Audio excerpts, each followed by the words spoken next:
If you're ready with your cross, you may proceed. Attorney Lotok, the NBI is an investigatory body, correct? Yes, sir. But unlike the DOJ, it is not a prosecutorial body, correct? Yes, sir. In fact, you have investigators and not prosecutors. Am I right? Yes, sir. Now, in relation to this case, what you did was only fact-finding investigation, correct? Finding and recommendations, sir. And recommendation, not preliminary investigation. Not preliminary. Because that function is with the DOJ, correct? Yes, sir. And in the course of your fact-finding investigation, you subpoenaed witnesses, correct? Yes, sir. Conducted interviews, Yes, sir. gathered evidence. Yes, sir. Now, thereafter, you transmitted the result of your fact-finding investigation to the DOJ, correct? Our recommendations, sir. Yeah. Okay. We learned from Agent Kalilong last time, just to clarify, that there were two transmittals. Correct? The Yes, first sir. transmittal was on January 30, 2025, correct? Yes, sir. Okay. For the benefit of this court, there was a transmittal letter then, correct? Yes, sir. Can we flash that on the screen? For the benefit of our senators, that is page 7 of the Articles of Impeachment, Annex G9 or GGGG. All right. Now, if you look at the document, this was received by the DOJ also on the same day. So January 30, 2025, correct? Well, it is not clear, but it can be read. If I may be allowed to use a pointer, Your Honor, just to. You may do so, counsel. It's quite unclear, but actually, if you look at the actual document, it can be read as January 30, 2025. Do you confirm this? I don't have the documents, sir. May. Well, we have a hard copy, and I asked my co-counsel to show the document. Co-counsel may approach. 30. Yeah, hindi siya clear, Your Honor. All right. Now, this was addressed to Prosecutor General Fadulyon. Correct? Yes. Okay. Yes, sir. And NBI's recommendation was for 1 count of inciting to sedition and 3 counts of grave threats. Am I right? Yes, sir. Now, attached to this transmittal letter was your affidavit of investigation. I won't bother to read the body, but it says there that it was attached to that transmittal letter, correct? Because, of course, the transmittal letter won't be empty. It has to contain something, correct? Your Honor, let the witness, I move that the witness be allowed to answer first before the counsel asks a follow-up question. Witness will please answer.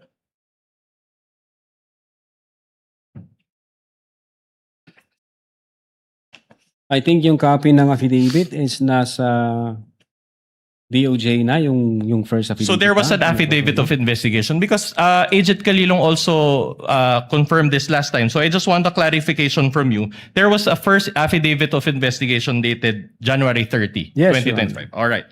But we never saw this because it was never released, correct? I think nasa DOJ. Nasa with the DOJ. For purposes of case build-up. But didn't you keep a receiving copy for your office? No, kasi meron na kaming copy sa computer. So in namin. other words, you have a Your Honor, copy of this January 30, 2025 affidavit of investigation, correct? Your Honor, I move that can the witness finish his answer first before the counsel. You already Counsel gave for his answer. respondent, kindly wait for the witness to finish his answer. We will comply, Your Honor. Thank you. Yeah. Personally, I believe na nandun sa DOJ yung copy and then yung sinubmit sa amin is yung unang certification stating na kailangan yung i-comply itong 7 All right. requirements. Okay. Now, there was also an investigation data form attached, correct? I don't have the copy, Your Honor. But if you know, if there is a investigation data form that was attached to it, correct? Okay. Now, very well. Now, the DOJ thereafter evaluated the case. Part of the DC-15 requirement, Your Honor. No, it's a yes, sir. It's answerable by yes or Your no. Honor, the witness is in the process of answering a question. He is intelligent Let the enough to answer the Let question. the witness finish his answer. Part of the requirement of the DC 15 series of 2024, if I'm not mistaken, the circular has directed the prosecutors to proactively engage in the investigation of crimes or in the criminal investigation. Kaya ho yung ginagawa namin, nung nag-submit kami, nung transmittal, ang purpose ho nun, for evaluation ng ating prosecution. At the same time, for case build-up. So pag nakita ho ng prosecutor na may kulang, part ho ng evaluation saka case build-up process, nagbibigay ho sila ng recommendation, NBI, may kulang kang ganito, may kulang kang ganito, hindi pa sa sufficient, i-comply nyo muna to. Part ho yun ng DC-15 requirements. All right, clear. So in other words, the evaluation is to determine if the recommendation is sufficient or insufficient for the purpose of preliminary investigation, correct? For purposes of case build-up, so that the transmittal or referral would be able to comply the requirements of preliminary investigation. At any rate, preliminary investigation is the next step, correct? Yes, Your Honor, after the evaluation and case All build-up right. process. Can you receive this evaluation or response from the DOJ? Am I right? You mean the certification, sir? Yes. Yeah, the first No, certification. if only you receive. Your Honor, again. The witness is in the process of answering the question, and the counsel is excited to propound a follow-up question. Let the witness answer first. Same ruling, same reminder. Witness, kindly proceed to answer.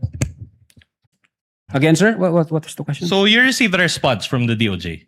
A certification dated February 5, 2025. All right. Oh, no. That's not my question. But anyway, let me direct your attention to a certification issued by the DOJ through Senior Assistant State Prosecutor J.V. Lawrence B. Bandong and approved by Senior Assistant State Prosecutor Herbert Calvin P. Abugan, dated February 5. For the benefit of this honorable court and the Filipino people watching, this is Articles of Impeachments Annex G9 as well, pages 10 and 11. May we ask that the witness peruse this certification? Just a manifestation, Your Honor, Annex G9 is actually not numbered. So pages 10 and 11 was based on the PDF file or the soft copy, but the hard copies are not actually numbered. Noted. So, Mr. Witness, was this the response from DOJ following your January 30, 2025 Yes, sir. transmittal? So this certification contained the DOJ's evaluation, correct? Yes, Your Honor. And- Part of the requirement Wait, of DC-15. again, the same. Yes, Your Honor. Same. Your Honor. The witness still answering. Let the witness answer first before propounding the next question. And the NBI received this February 5 certification, correct? Yung copy ko, Your Honor, hindi ko makita yung date. Oh, I'll help you. There is a note received on the upper right that is unclear. Can we flash that on the screen as well?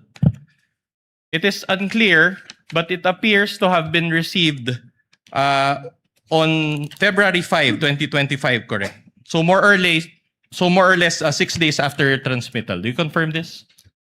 Your Honor, before the witness answers the question, I would like to Yes, commence counsel. my objection on the ground of relevance. May I explain, Your Honor, please? This witness testified that what they filed with the NBI, with the DOJ, is a February 10 affidavit investigation. And here comes the defense now, asking questions as to the first affidavit of investigations that the NBI submitted, which the DOJ asked them to correct and to provide additional information, which they complied with. And what is now at issue is the February 10 affidavit investigation. That's why I'm now objecting on the grounds of relevance. Your Honor. What's the wait, let me finish. What's the point of digging into a prior affidavit investigation when what this witness testified to when what this witness identified is a later affidavit of investigation that is now being considered by the DO. The question is simple. What's the relevance? Objection is overruled. It goes into the credibility of the witness as well as his ability to testify as to his investigative report. And witness is competent enough anyway. Witness may answer. Yes, Your Honor. No, Your Honor, we received that letter on 10 February 2025 based on the second letter submitted to Honorable Richard Anthony D. Fadulyon, signed by Judge Jaime B. Santiago. It states here that on 10 February 2025, this Bureau received the certification dated 05 February 2025, where the evaluating prosecutors referred the case for case build-up, citing reasons thereof. Then in that case, Your Honor, we have a problem because this is Oh, part... Your Honor, objection. I'm not yet... I'm not- Objection. Kindly let counsel finish. Because like, as I mentioned a while ago, Your Honor, this forms part of the records of this honorable court. This was submitted as page 10 to 11 of Annex G9. This is part of the court's record, and we also received this. These are not our documents. That's why I'm These objecting, are Your the Honor. prosecutions. I mean, the Counsel for the prosecution's prosecution, documents. kindly let him finish. These are not our documents, Your Honor. These are part of the records of the court. This came from them, and they attached this to the articles of impeachment. Your Honor, we have all the right to confront each and every document because that forms part of the charge against our client. Now, Counsel- if Attorney Lotok is saying, Your Honor, if I may just be allowed to It is now finish, a manifestation, that Your Honor. it was received on February 10. We just want to counter-manifest, Your Honor, that there is a received stamp here, says February 5. Your Honor, this is not highly... Counsel, the presiding officer already overruled the objection of counsel for the prosecutors. And I thought you would end up with a question. Kindly proceed with your cross-examination. So in other words, you deny that it was received on February 5, 2025 as seen here in this document that is part of the records of the Senate Impeachment Court. Well, first, Your Honor, hindi ho ako yung nag-receive niyan. Then pangalawa, ang nakapirma ho rito ang dating director namin, Jaime B. Santiago, at ang sinasabi niya, on 10 February 2025, this Bureau received the certification dated 05 February 2025. All right. Anyway, I'll move on to a new point. This certification noted 7 items, and we went through this the last time with Agent Kalilong, so I won't delve on that. But basically, just to go through this very quickly, the first point says that there is no affidavit of the person, so no affidavit. The second point is, or the second note is the press briefing conducted on October 18, so no TSN and affidavit of the person taking the TSN. Number 3 is annexes I and K with marking, so no affidavit of recorder and no TSN and affidavit. Number 4, Annex L did not indicate who made such TSN, so incomplete information. Number 5, the affidavit of Juan Patria Morales, so no USB. Number 6, only the minutes of the meeting with several so no affidavit. But I'd like Oh, Your Honor, that's my objection now. I'm just reading Where's it, Your the Honor. question? Kindly- Wait for the question. Kindly Okay, wait there's for a the question. I'm going to the counsel. question. I'm just Thank laying you. the basis, Your Honor. Now, I'd like to highlight note number 7. Please allow me to read that portion, or at least the latter portion thereof. It says there, in the instant complaint, only the NBI executed an affidavit and there was no participation on the part of the offended parties. As it appears, NBI is not the offended party for the crime of grave threats. My question is this. So based on note number 7, according to the DOJ, the NBI is not the offended party, correct? Based on number 7, based on number 7, NBI is not the offended party for the crime of grave threats. Okay, very well. So the offended parties, if at all, are President BBM, the First Lady, and the former Speaker, correct? Yes, sir. At any rate, all these, the 7 notes that I mentioned, are all deficiencies in the first affidavit of investigation, correct? It's not deficiency, Your Honor, because the affidavit, the first affidavit we've submitted is substantial in terms of Substantial. establishing the evidence required. This requirement is a matter of complying the required quantum of evidence required under DC-20. And if I may, sir, the purpose of submitting our referral to the Department of Justice is for preliminary investigation, which under the NPS rules, the new rules under the NPS, the law enforcement agency can submit a complaint affidavit, or in fact, submit a complaint before the DOJ for purposes of preliminary investigation. The requirement that the offended party should have that complaint affidavit is not an indispensable requirement, and so far as the preliminary investigation is concerned. And so far as the preliminary investigation is concerned. Very well. Now, based on that answer, I'd just like to point your attention to the portion of this certification dated February 5, 2025, next to the box ticked with an X. Kindly allow me to read, if we can highlight that portion. Okay. It says here, and you can read with me, insufficient for the conduct of preliminary investigation and must first be referred for case build-up. So in Filipino, this is my question, I'll do it in Filipino. So in other words, nakulangan yung DOJ, correct?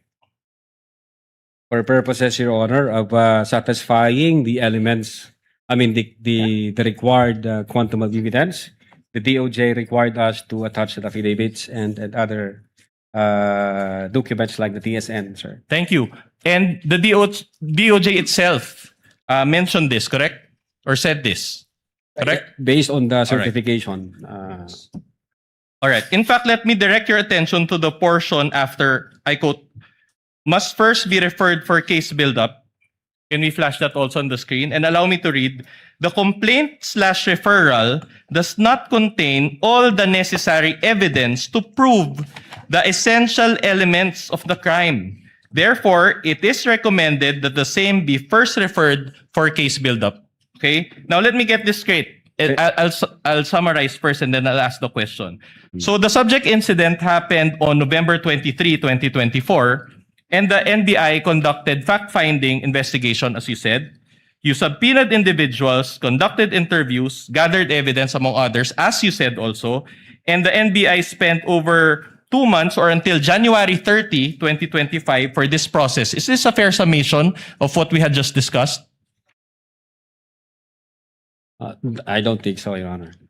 You don't agree. And yet, when the NBI transmitted the case to the DOJ on January 30, 2025, the DOJ found it to be insufficient for the conduct of preliminary investigation. Objection, Your Honor. Continuing objection as to this series of questions as to the prior affidavit investigation, which was corrected in a February 10, 2025. Continuing objection, Your Honor. The continuing objection is noted. Same ruling by the court. Witness may answer. Yes, Your Honor. The fact that the Department of Justice That would be issued enough. another That would be enough. certification. Kindly let the witness finish. We will counsel. comply, Your Honor.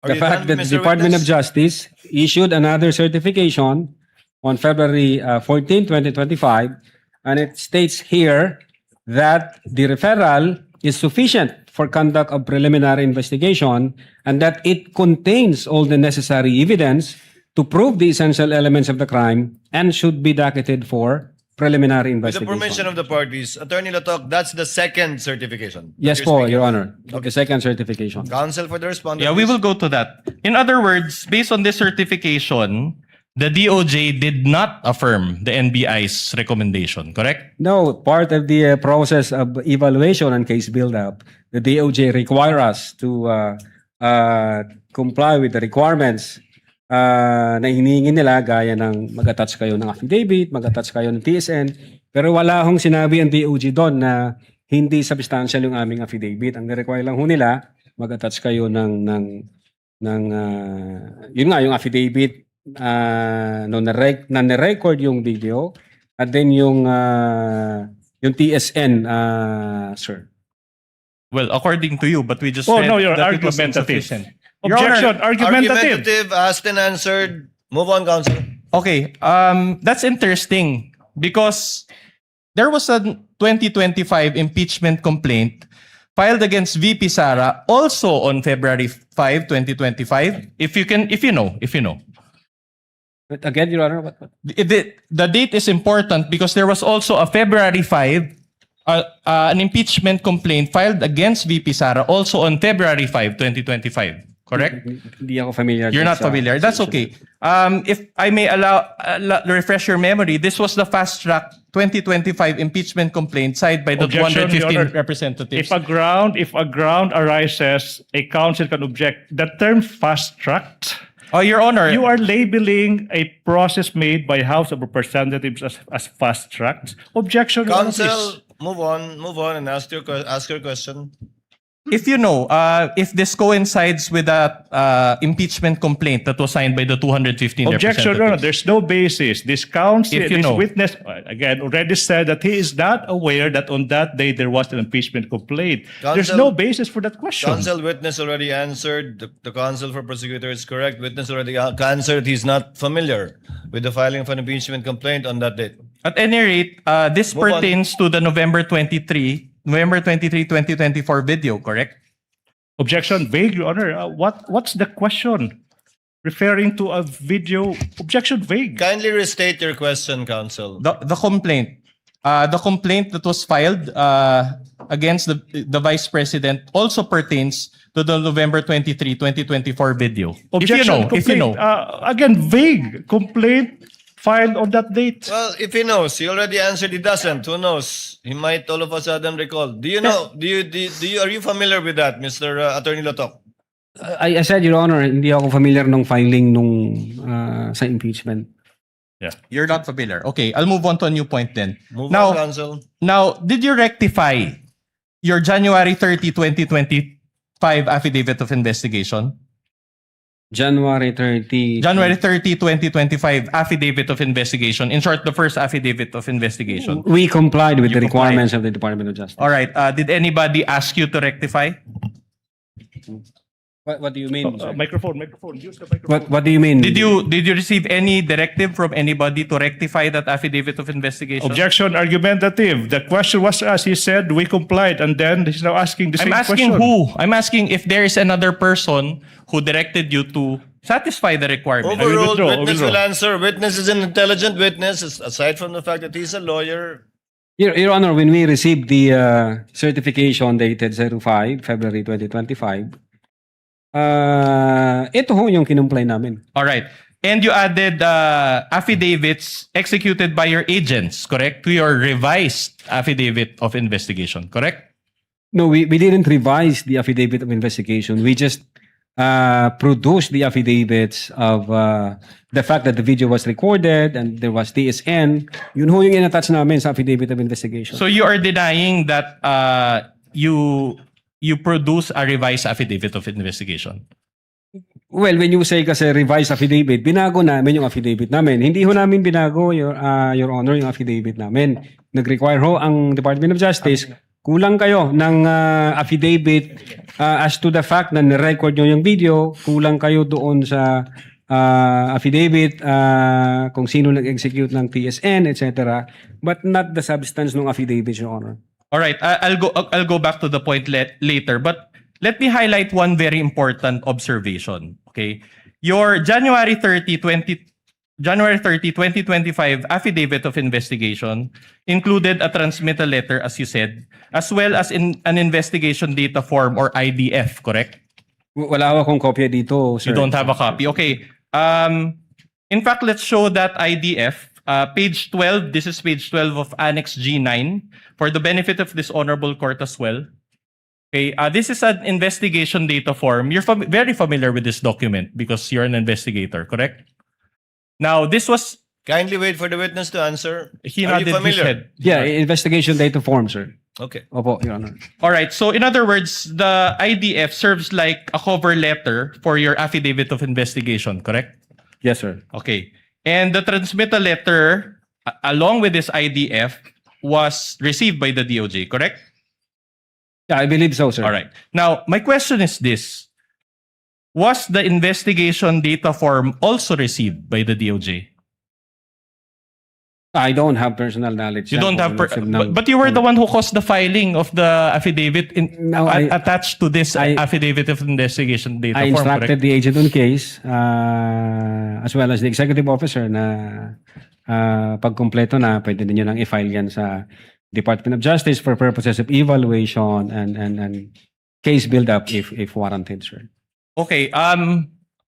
But here, upon perusal of this investigation data form, there is a stamp received in the upper left portion of this data investigation form. And I'd like to note, Your Honor, Oh.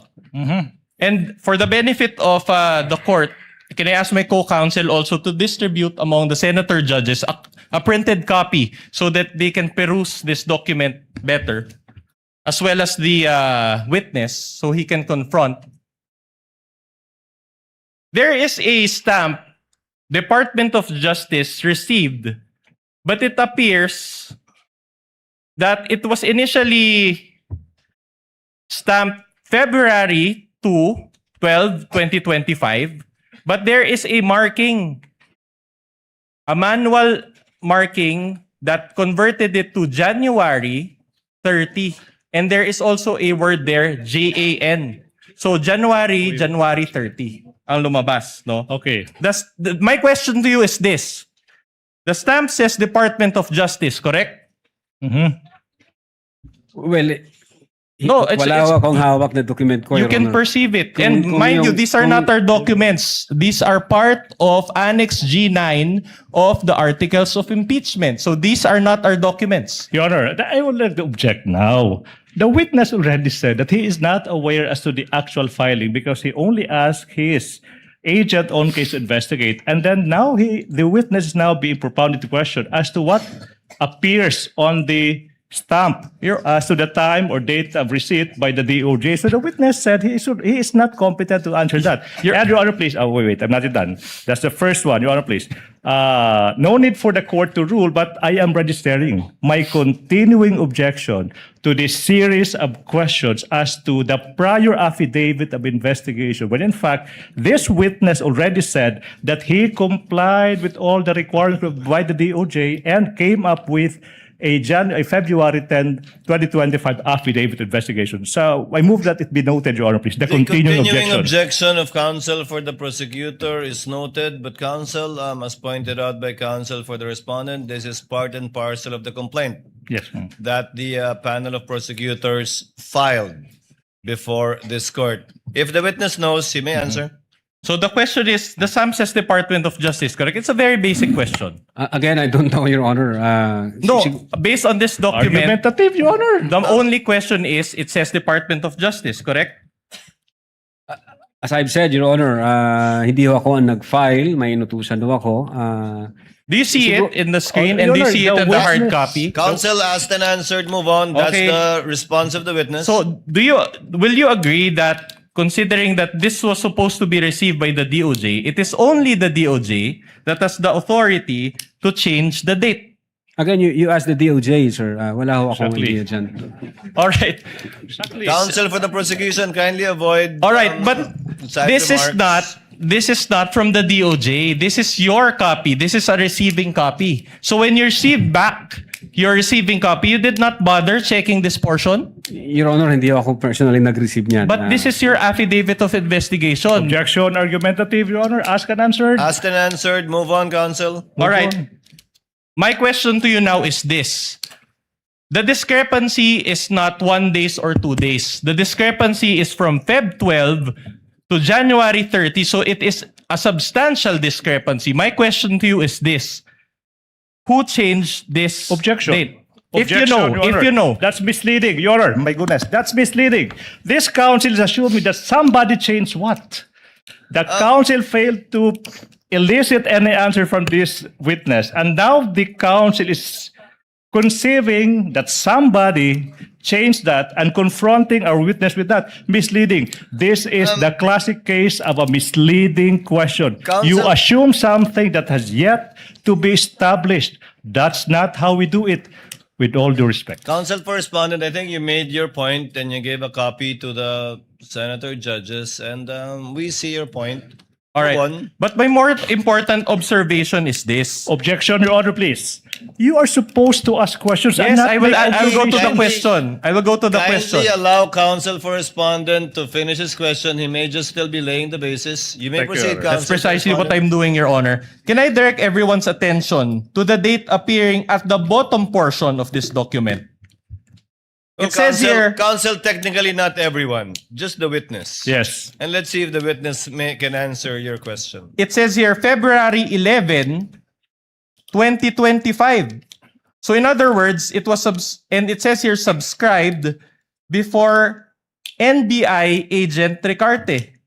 In other words, the date of the document is February 11, but it was received on January 30, 2025 by the DOJ. Do you have any explanation for this? That's the Objection, question. Your Honor. Objection. This witness is incompetent to attest to that exactly because he said he is not aware of this series of facts. I know where the counsel for respondent is going. Unfortunately for him, his line of argument was already nipped in the bud when this witness said he is not aware of that. He should move on to other points. Your Honor, the witness said that the investigation date, this investigation data form was attached to the original affidavit of investigation. And we want an explanation why there is a discrepancy on the date. The witness is a lawyer. Exactly. He has that's an the point. experience, Your Honor, in filing cases. We just want to know, Your Honor. We want to get to the bottom of this I have matter. object to that. I have If- to if object to the that. Considering witness- also, Your Honor, that this is about Will transparency. the parties please settle down? If the witness knows, Yes. Attorney Latok, do you know? Can you explain the discrepancy or are you personally aware of the discrepancy? I cannot explain this, Your Honor. Unang-una, hindi ako nakapirma dito, hindi ako nag-receive. At wala akong idea dito sa... But Attorney Latok, you see the point that the counsel for respondent is trying to make, correct? Yes, Your Honor. That the But, date of receipt was changed to 1/30, January 30, but it was subscribed to on February 11. Meaning, But- you see it, but you have no personal knowledge how that came about. yes, Your Honor. I don't have... Move on, personal counsel. knowledge. So, doesn't this demonstrate that Oh. that the document was Allow tampered counsel with? to finish. Doesn't this demonstrate, if you know that this document was tampered with? does Objection, that Your Honor. demonstrate that? Exactly. He's now arguing with our witness, Your Honor. Sustained. Move on, counsel. Move on to your next topic, counsel. Your Honor, but you agree, Oh. Attorney Lotok, that the IDF is not a simple cover letter, correct? Ask and answer, Your Honor. Okay, in fact, it is an affidavit, correct? Yeah. An IDF is an affidavit, correct? An ID? I don't think so, Your Honor. It's not an affidavit, Your Honor. It's The investigation data form. not an affidavit. So you don't agree. So in other words, this certification part here, and with the subscribed and sworn to, it is for you. This is not an affidavit. Argumentative, Your Honor. Your Honor, I just Objection, I just made my argumentative. question more specific, Your Honor. There is a part here, subscribed and sworn to, and the witness is, I want to ask the witness if he considers this document as an affidavit despite this portion. What's the answer? Is it an affidavit or Attorney not? Latok, is this sworn to? Is this document sworn to? What's the title of the instrument again? Can you go up? Investigation data form, Your Honor. Is an investigation data form subscribed and sworn to by the person filing it? To your knowledge. Yes, Your Honor. There is subscribed and sworn to before this 11th day of February and signed by the administrating officer. Okay. And as law practitioners, we know that when we file a case before the office of the city prosecutor, this actual page is signed and subscribed before the public prosecutor, Your correct? Honor, again. If Objection. you know, you are a lawyer Continuing and you are a objection as to- supervisor If of I your may. department. I'm just asking a basic question. I am now- As a law practitioner, as a lawyer, you know that this IDF is signed and subscribed before the public prosecutor when you file a case, correct? If I may objection, Your Honor, continuing objection as to the relevance of this series of Noted, questions. same Your Honor, please. ruling. Witness may answer if he knows. Again, Your Honor, before the prosecutor? Correct. In normal cases, the IDF is subscribed and sworn to before the public prosecutor, correct? Well, in this case, Your Honor, it was administered by AD Assistant Director Glenn Ricarte, Your Honor. Okay, I'm glad you pointed that out. Isn't Ricarte from the NBI? Yes, Assistant Director po siya. In other words, this is a DOJ document, but you made your subscription before an NBI agent. Isn't that supposed to be before the DOJ agent? But again, wala akong personal knowledge dyan sa details na yan, sir. Siguro tanungin nyo kung sino ho yung naka-affix ang signature. Alright. dyan, sir. But what is worse, if I can direct Your Honor, your... objection. Another objection, Your Honor. You know, this council is in the habit of inserting, Your Honor, adding value if we may to what is otherwise. Just be allowed to continue, Your Honor. This is our time. We've given them enough leeway, Your Honor, after more than hours. Let him lay the basis of his question. Yes. All right. Can I direct your attention to the upper right portion of this IDF? It states docketed 3/7/2025, and there is a docket number XVI-INV-25C-00048. Again, this is not with the source of this document is not the DOJ. This is your receiving copy, correct? In fact, this was part of the subpoena documents which you sent to the House of Committee on Justice, correct? Objection. Compound questions. 2 questions. Okay, I'll Kindly reform, counsel. so, all right. My question is this, okay? So, do you confirm that there is a marking on the upper right which says docketed 3/7/25, and there's a docket number assigned? In this document, sir, yes. All right. We manifest, Your Honor, that this is still the same Annex G9. So in other words, you're telling this court that this document was subscribed on February 11, 2025, received on January 30, 2025, and docketed on whatever it is, July 3 or March 7, 2025. Is that what you're saying? That's compound. That's compound. You're asking 2 dates and asking for 1 question. No, Your Honor, I just described the document Exactly. as it Compound is. question. Ask 1 question per date. That is exactly the genius why we don't allow compound questions. You're asking 2 questions and asking this witness to answer once. That's dangerous. That's Counsel, compound question. counsel, presiding officer will clarify the matter. Questions were earlier asked already with respect to the February subscription and the January 30 receipt. Insofar as the docketing is concerned, do you see the numbers and or dates 3/7/25, Attorney Latok? Yes, Your Honor, in this document, there is number 3/7/25. And for clarity, NPS docket means National Prosecution Service. Yes, Your Honor. Is that correct? Opo. Yes, So Your it's a Honor. docket of the National Prosecution Service. Yes, Your Honor. Proceed, counsel. All right.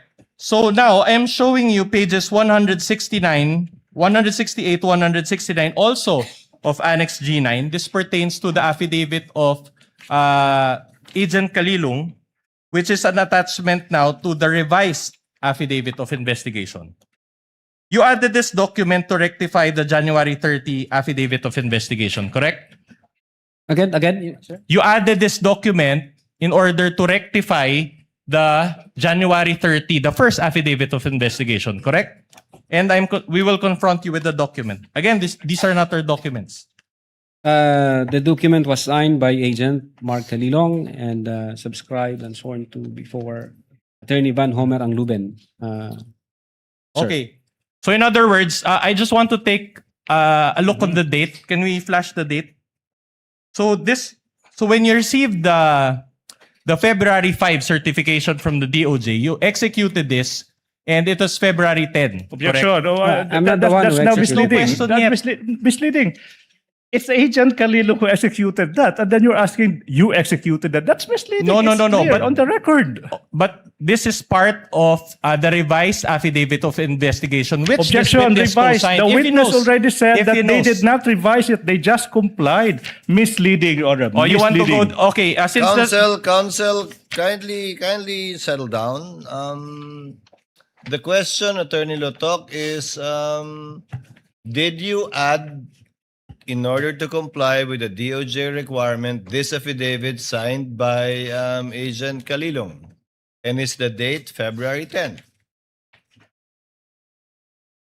Meaning in compliance with the DOJ observation, is this one of the affidavits that you added? And is it dated? Although I don't have my record, it appears so, Your Honor, based on the document shown to me by the counsel. Both as to the fact that it was one of the affidavits added and as to the date, Attorney Latok. Yes, Your Honor. Okay. All Move right. on, counsel. I am showing you another affidavit. This is page 178, 179 of Annex G9. This now pertains to the Geran affidavit. This was also an attachment to the revised affidavit of investigation. Objection correct? again, Your Honor, please. The continuing use of revise, when this witness already said that they did not revise anything, they just complied with the requirement. That's now misleading. Your Honor, just Many to- times over, misleading. All right, just to put this issue at rest, Your Honor, I'm confronting the witness with a letter to Richard Anthony D. Fadulion dated February 11, 2025. And I want to read, Your Honor, the last paragraph thereof. It says, to support our recommendation, attached herein is the revised affidavit of investigation. This is not our document. This is the NBI's document. Can Attorney Lotok be confronted with this document, please? It Attorney was signed. Latok, please answer. Yes, Your Honor. It was signed by then Director Judge Jaime B. Santiago. Can you confirm the last sentence for the record? Can you read it for the record? To support the recommendation, attached herein is the revised affidavit of investigation, including its attachment. Can you repeat the word before the word affidavit of Ask and investigation, answered, please? Your Honor. Ask Asked and and answered. answered. Then I'm not misleading after all. Anyway, Objection, Your Honor. That's an unnecessary statement. Counsel is supposed to ask questions and not make these remarks. Counsels, kindly settle down. We're about to wind up the day. all right. I'm showing you now pages, proceed, 178 to 179 of the revised affidavit of investigation. Can you be confronted with that document? The date is February 10, 2025. I just want to confirm the date if that is correct. As it Date- appears from the document. As it appears here, 10th day of February 2025. Oh, very well. I am showing you now pages 187 to 188 of Annex G9, also a Kalilong affidavit, which is an attachment to the revised affidavit of investigation. Can we flash the date of that document?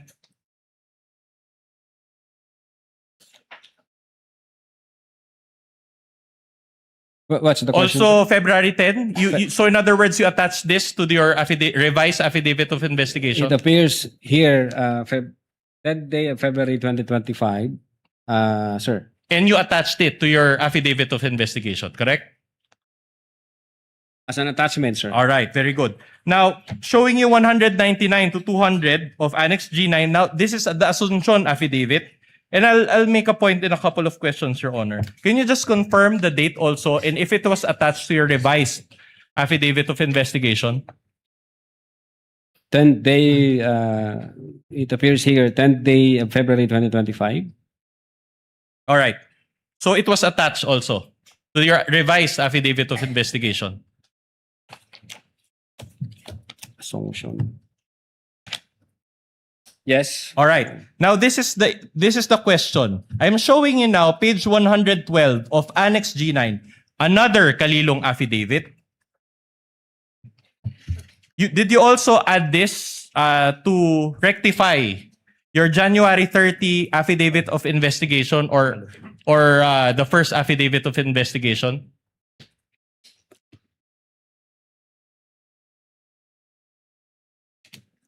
We have here a soft copy, affidavit of transcription.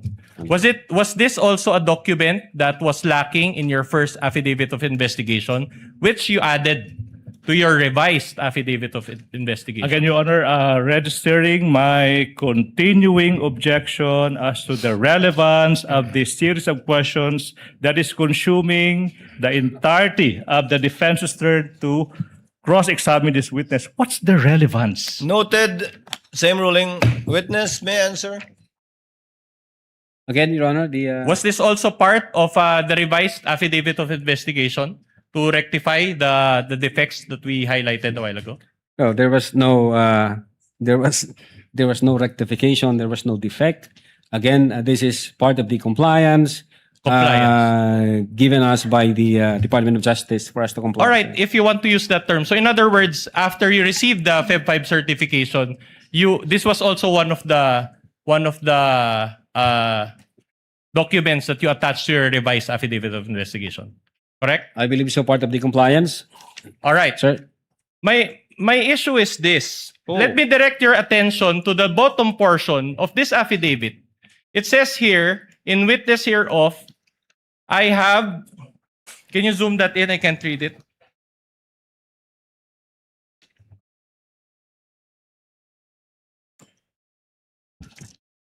The date is February 3, 2025. Can you zoom that in?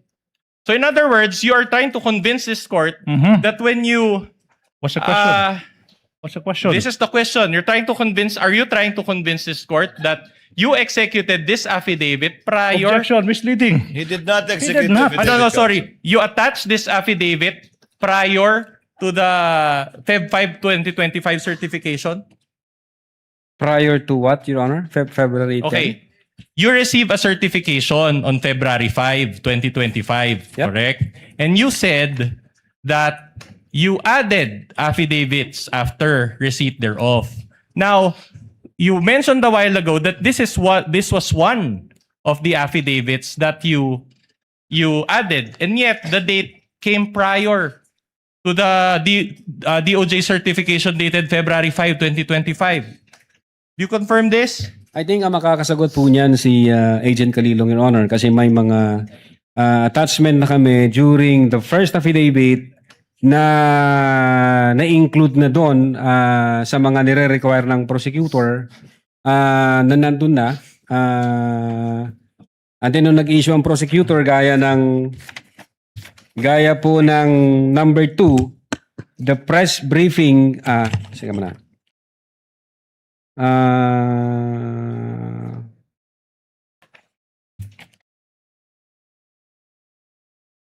Ito, Your Honor, gaya ng number 1, there is no affidavit of the persons who recorded the video entitled BP November 23, Press Con at Batasan through OBS. When in truth and in fact, kasama ho na and attached na doon yung affidavit of authentication doon sa unang affidavit. So in other words, you're telling this court that the DOJ made this mistake? That there was no... Not necessarily, Your Honor. Pwedeng hindi nakita ng prosecutor na naka-attach na yun. Kasi nandun po sa date na January 30 yung execution ng affidavit of authentication. Your Honor, if before we continue, Your Honor, I'm noticing something, Your Honor, please. The defense is in the process, has been presenting portions of an alleged document, and they're making notes. Oh, I don't think that's proper, Your Honor. When you present a document, you present the document as is. You don't make annotations. Exactly, Your Note Honor. number 2, that's not proper, Your Honor. We are presenting the actual document and we're confronting it. This is just to address, Your Honor, what was intimated by the senators, that they want to be able to follow the discussion, Your Honor, using the screen. If I may, my problem with that, Your Honor, please, because it's like you presenting your observation on a document and you're showing that to the court when what you're supposed to do is just to confront this witness with a document without any annotations. That's just my observation, Your Honor. Noted. Counsel, please proceed. For respondent, please proceed. Meaning, but if you go to the contents, right, it says here, and let me read, the press briefing conducted on October 18, 2024 was not recorded and or stored in a DVD. No video submitted and there was no TSN of the said briefing. And do you confirm now that this note on Feb 5 was actually addressed by the affidavit submitted by Agent Calilo? What? Come again, sir? This note was satisfied by the submission of the affidavit by Agent Calilong. What affidavit, sir? The affidavit of transcription dated February 3. But can I see the affidavit, sir? Yeah. Para lang sure. The one that we showed a while ago. It pertains to the same because if you read here, if I may be allowed to read paragraph 1, can you zoom that in? Or no, paragraph 2, it says there, in relation to the ongoing investigation, the undersigned was tasked to transcribe. So this transcribed the screen-recorded video of the press conference of VP Sara on 18 October 2024. So in other words, this was exactly what the DOJ required, correct? Yeah, base certification na in-issue, ang sabi ng DOJ, the press briefing conducted in October 18, 2024 was not recorded and was stored in a DVD. There was no TSN of the said briefing and the necessary affidavit of the person taking the TSN. And yet, on its face, this was, because the date is February 3, on its face, this was executed prior to the Feb 5, 2025 certification, which noted this requirement. As I've said, Your Honor, ang nag-uusap po dyan ang prosecutor at saka si Agent Calilong, may mga attachment ho kasi nung first affidavit na hindi napansin ng prosecutor. So That's your answer. Okay. So, but the thing is, if I let's go back to the IDF, investigation data form.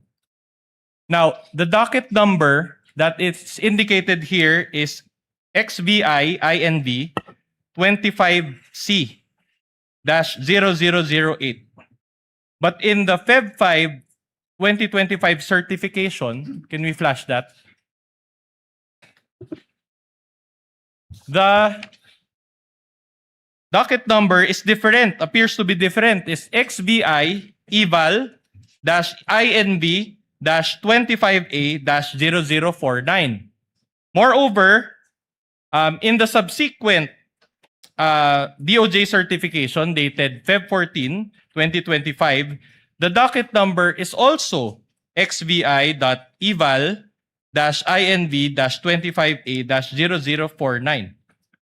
Do you confirm the difference in the docket numbers? Your Honor, no personal knowledge and DOJ ho ang naglagay ng docket number na yan. But do you confirm that it was different? These are all received copies. Ask and answer, Your Honor, please. Ask and answer, argumentative. No, the answer is Ask not and answer, responsive. counsel. Move on. So in other words, despite the discrepancy in numbers, you still decided to push through with the case. What, Your Honor? Despite the discrepancy in docket numbers, you still decided to push through with the handling of this case, correct? Again, I cannot confirm on the numbers because it's the DOJ who placed that number, sir. Ulitin ko ho, mas maganda ho tanungin nyo ang Department of Justice, sir. Chan. But insofar as you are concerned, as you are the complainant in this case, correct? Insofar as you are concerned, what is the correct docket number? Is it the one ending in 0049? I will now object. Or I will now is it the object. one ending in 004? What they used, Your Honor? I will now object on the ground of misleading. You showed two docket numbers which appear different. And you have yet to establish that there is a wrong one and a correct one. And you have not established that. This witness said he is not aware of that. You have not established that there is something to be corrected. That's why the objection now, Your Honor, please. That's misleading. You assume that something is wrong that has to be corrected. Misleading. Counsel, witness is not competent to answer your question. He already responded that this is a DOJ form, but he is not aware, and that it might be proper to ask the DOJ instead at the proper time.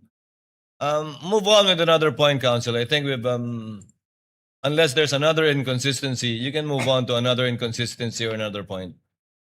Your Honor, just one last on this point. But in terms of what you followed, because as we know, you submit subsequent pleadings as to these two docket numbers. Which one did you follow? The 00048 or the 0049? Well, I don't have the record here, Your Honor. If I can check my own record. Do you have it Can with you do now? that now? Counsel, can you give him a copy of his record? Yung full record. Tingnan ko. Yeah. The chair finds that relevant because in filing additional pleadings or other materials to the DOJ, they need to indicate the NPS number for reference. So which one are you following? Which one did you follow subsequent to this? Yes, sir. February. Dito ah.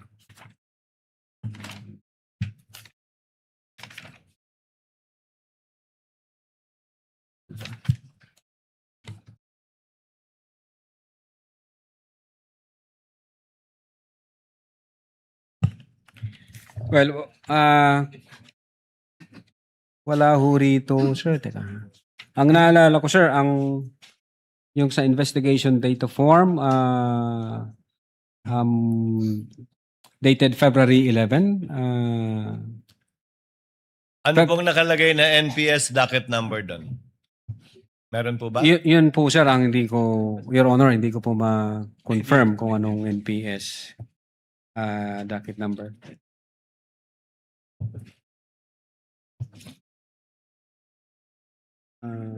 Ito ba yun?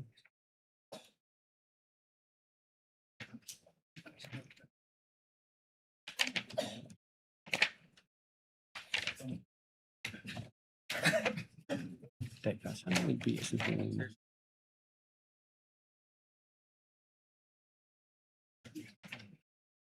Your Honor, may we just manifest for the record that the witness is perusing the IDF investigation data form that is attached to the articles of impeachment, Annex G9. So noted.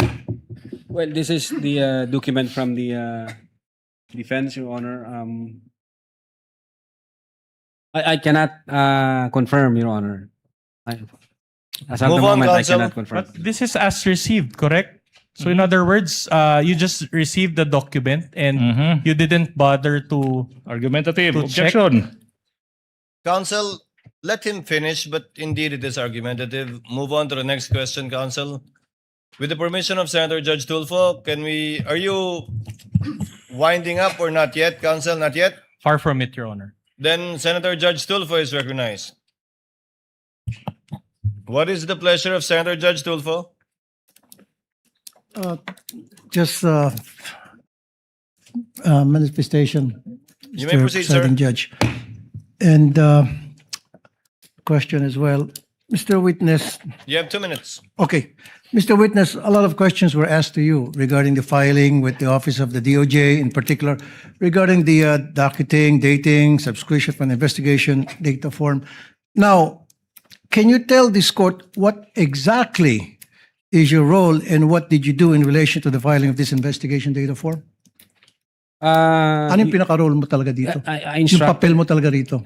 Yes, Your Honor. I instructed the executive officers as well as the agent on case to file our referral to the Department of Justice. So sila na ho ang nag-ayos niyan, sir, insofar as the investigation data form, insofar as other requirements. Ang instruction ko is comply with the requirement given by the Department of Justice, and then you submit it, and then kung ano yung kanilang guidance, you comply with it. Okay, Mr. Presiding Judge, in my humble opinion, I think the errors in the investigation data form should be answered by the receiving office, and I think he's not, hindi siya talaga yung dapat sumagot sa mga katanungan na ibinabato sa kanya ngayon. Mukhang hindi siya really that qualified at sumasablay-sablay tong taon to. Thank you. Noted. Senator Judge Erwin Tulfo, thereafter Senator Judge Alan Cayetano. Quick question, Mr. Presiding Officer, to the witness and You to have 2 the minutes, sir. prosecution or prosecutor here. Mr. Witness, kailan mo ba talaga finale itong kaso laban kay VP? Yung una na affidavit po, Your Honor, nag-file kami January 30, if I'm not mistaken.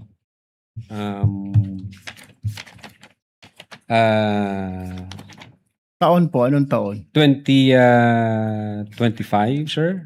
2025. And then nag-require po ang Department of Justice ng compliance dahil sabi nga nila nung una na certification insufficient for conduct of preliminary investigation and must be referred for a case build-up. Now, ang ginawa po namin, kinumply po namin yung kanilang mga requirements.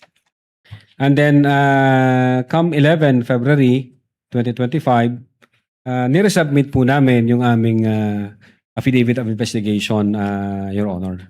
Nasaan na po itong kaso? Na isampa na po ba ng DOJ o hindi pa?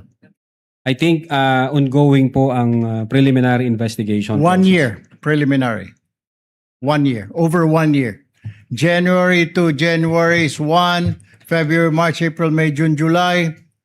Is that normal for the DOJ to conduct a preliminary about over a year, Mr. Witness? Di ko po masasagot, sir. Hindi ninyo Sorry po. masagot. Sa Could it DOJ. be, hindi po kayo nagtatanong sa kanila, Sir, ano ho problema? Bakit hindi po pa naisasampa sa korte yung aming isinampang kaso dito sa inyo? Hindi ho kayo nagtataka? Ang alam ko, sir, Your No, Honor po, hindi kayo nagtanong po sa kanila kung bakit? May kulang pa po ba DOJ? Ano pong kakulangan?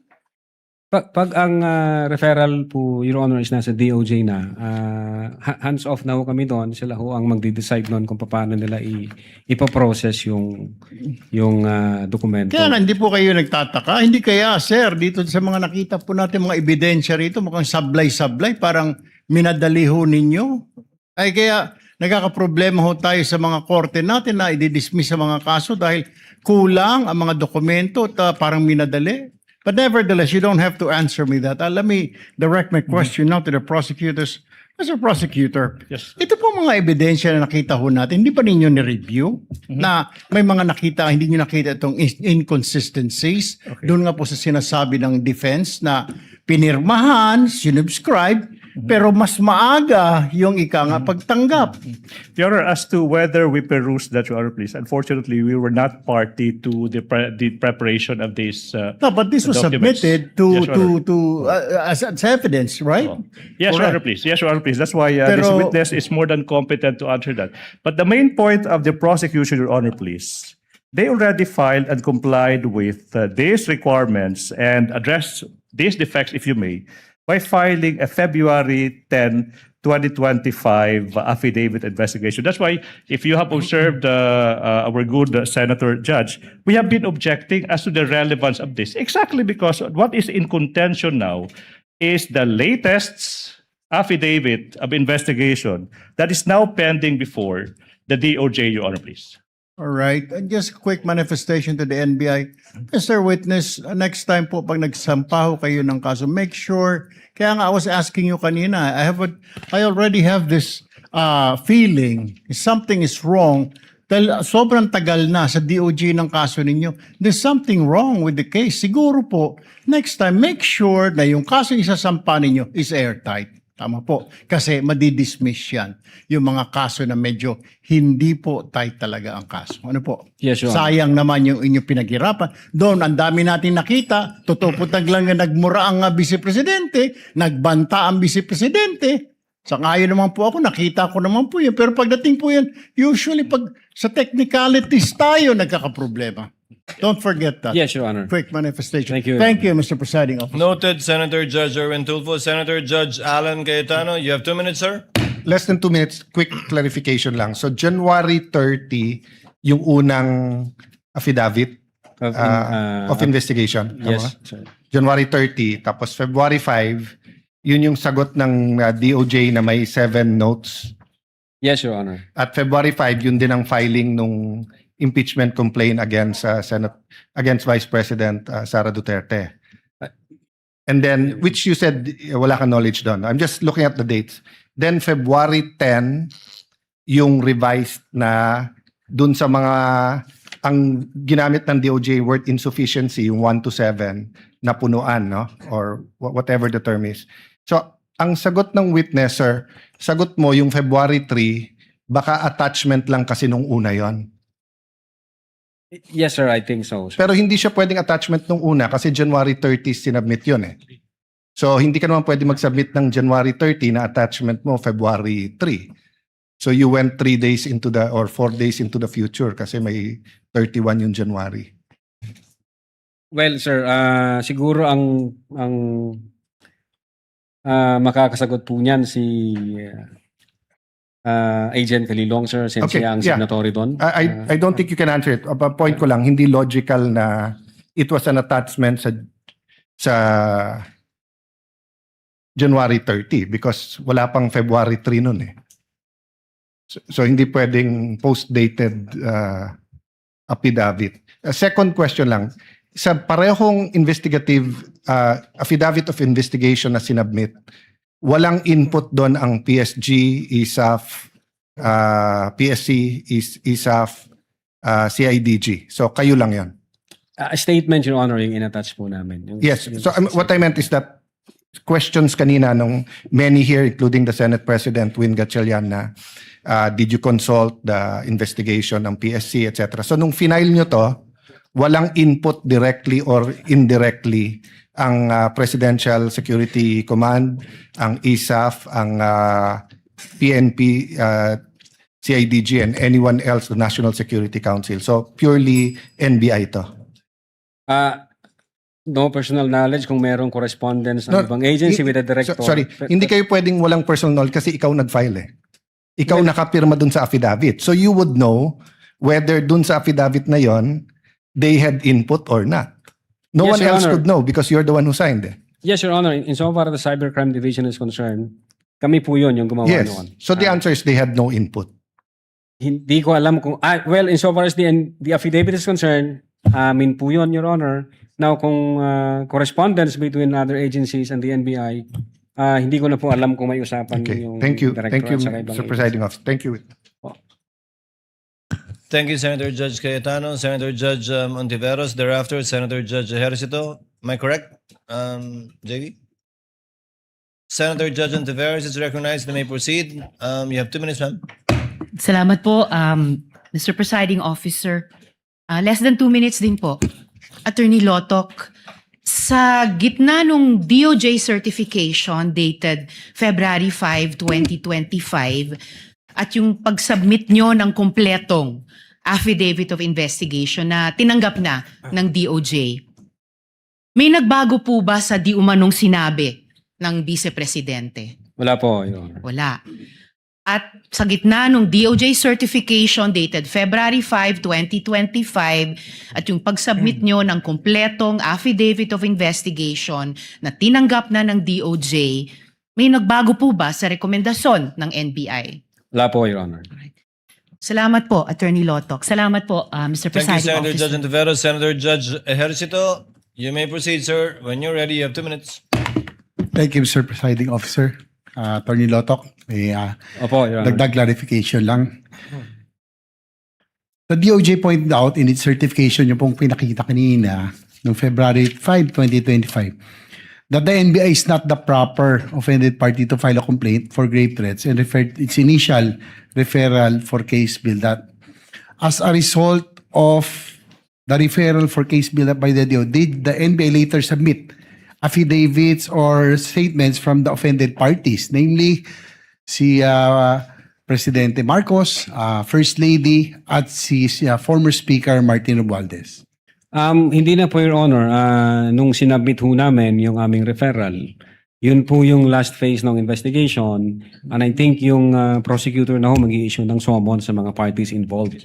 Ang purpose lang ho namin to comply with the requirements of preliminary investigation po.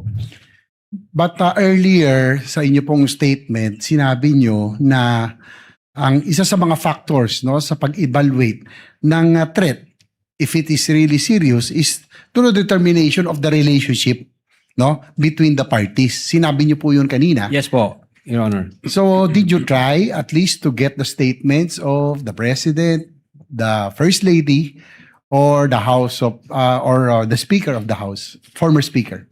Ang pinagbasihan po namin, Your Honor, yung official statement nila dun sa website ng Presidential Communications Office, and then yung public statement ng former speaker during the plenary session on November 25, 2024, sir. So that was the basis yung pong nasa PCO website. So you did not bother to get the statements from the offended parties. I think nung nakita ko namin yung video na nag-issue ng statement yung presidente, na-establish ho namin yung requirement kung ano yung treatment ng presidente nung marinig niya yung utterances ng vice presidente. So, nung nakita namin yon na may reaksyon, ang sabi nga niya is nakakabahala. Based sa aming primary jurisdiction, nag-start to kami ng investigation, sir. Kanina rin, tinanong ko yung tungkol doon sa revised affidavit of investigation, no? Which you submitted after the DOJ referred to the case for case build-up in its certification doon nga sa February 5, 2025. You mentioned that is just a compliance on the part of the NBI. Your Honor, ito ho yung part ng evaluation at saka case build-up process. Pag nakita ho ng prosecutor na may kulang pang mga attachment para ho mabuo, maging pulido yung kaso, nagbibigay ho sila ng mga requirement. O NBI, kulang ka nito, i-comply mo to para maidakit natin sa preliminary investigation. So normal lang po yun, no? Sa investigation agency na magsabit ng additional evidence or revise the affidavits after the case is referred back by the DOJ for case build-up. As part po ng evaluation at case build-up process, nagtutulungan ho dyan, Your Honor, yung prosecutor and then yung investigator base doon sa requirement ng DC-15, Your Honor.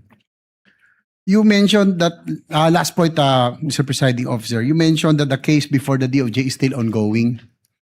Yes po. So as of today, Attorney Lotok, there is still no determination by the DOJ if the case referred by the NBI should be filed in court because there is prima facie evidence of reasonable certainty of conviction. Well, Your Honor, wala pa po kaming nare-receive na any updates from the Department of Justice. Ang alam po namin is nasa PI pa ho siya, preliminary investigation process, Your Honor. Thank you, Attorney Lotok. Thank you, Mr. Presiding Officer. Thank you po, Your Honor. Noted and entered into the records. Attorney Binluan, you may continue with your cross. Your Honor, I believe that there's a hanging question. Insofar as the NBI is concerned, what docket number did they follow? 00048 or What's the response 0049? of the witness if he knows? Your Honor, I don't have the complete affidavit. So I cannot confirm, sir. So you do not know what NPS docket number the NBI is using whenever it files subsequent pleadings to the NBI to the DOJ regarding this case? Definitely there is that IDF, there is that NPS. Hindi ko lang po, Your Honor, ma-ensure kung anong NPS number po yon Ang ginagamit ninyo? ang ginamit. Pero nandoon po yon, Your Honor, naka-attach po yon sa affidavit of investigation. Proceed, counsel. So you cannot confirm which between the two. As at the moment, hindi ko po hawak yung... Yeah, but what if we show you, as I said, what if we show you the certification dated February, two certification, can you be guided? Ask and answer, Your Honor. Counsel, he already what's- looked at the what's the documents earlier before the senator judges intervened, and he couldn't. Mr. Witness, Mr. Attorney Lotok, what document did you peruse earlier? The annex to the impeachment complaint, right? Annex to the... That was the document shown to you by counsel for the respondent earlier. yes, Your Honor. Upon your perusal of that document, can you say what the NPS docket number is that NBI uses? Your Honor, isa lang ho ang nandito na IDF.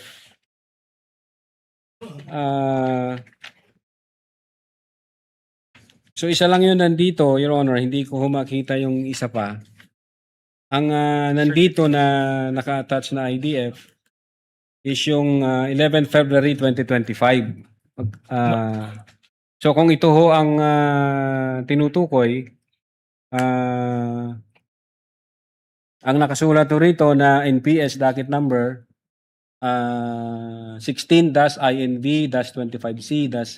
16-INV-25C-00048, Your Honor. Your Honor, the certifications, the two certification also has docket numbers. Can we just ask him to peruse this so that he can make up his mind which of the two docket numbers they followed? Then confront him with the document, counsel. Your Honor, What is what is your co-counsel showing him? We are showing the document February 5 and February 14, which as I mentioned, contains 0049 as the ending docket number. Maybe just know, Your Honor, if that was the docket number that was followed by the NBI following the filing. Counsel, I have- counsel, before you answer, Attorney Loto, counsel, the first form, can you bring it up again? That's not an investigation form, right? That's a DOJ form. Yes, Your Honor. Your Honor, this is a receiving copy, Your Honor, because all of these were subpoenaed again from the NBI but not from the DOJ. So this latest certification that you received from the DOJ.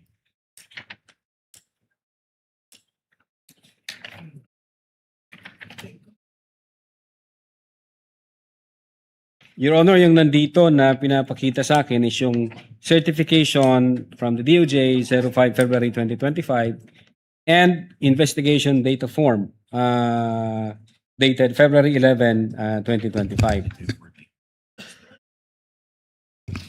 So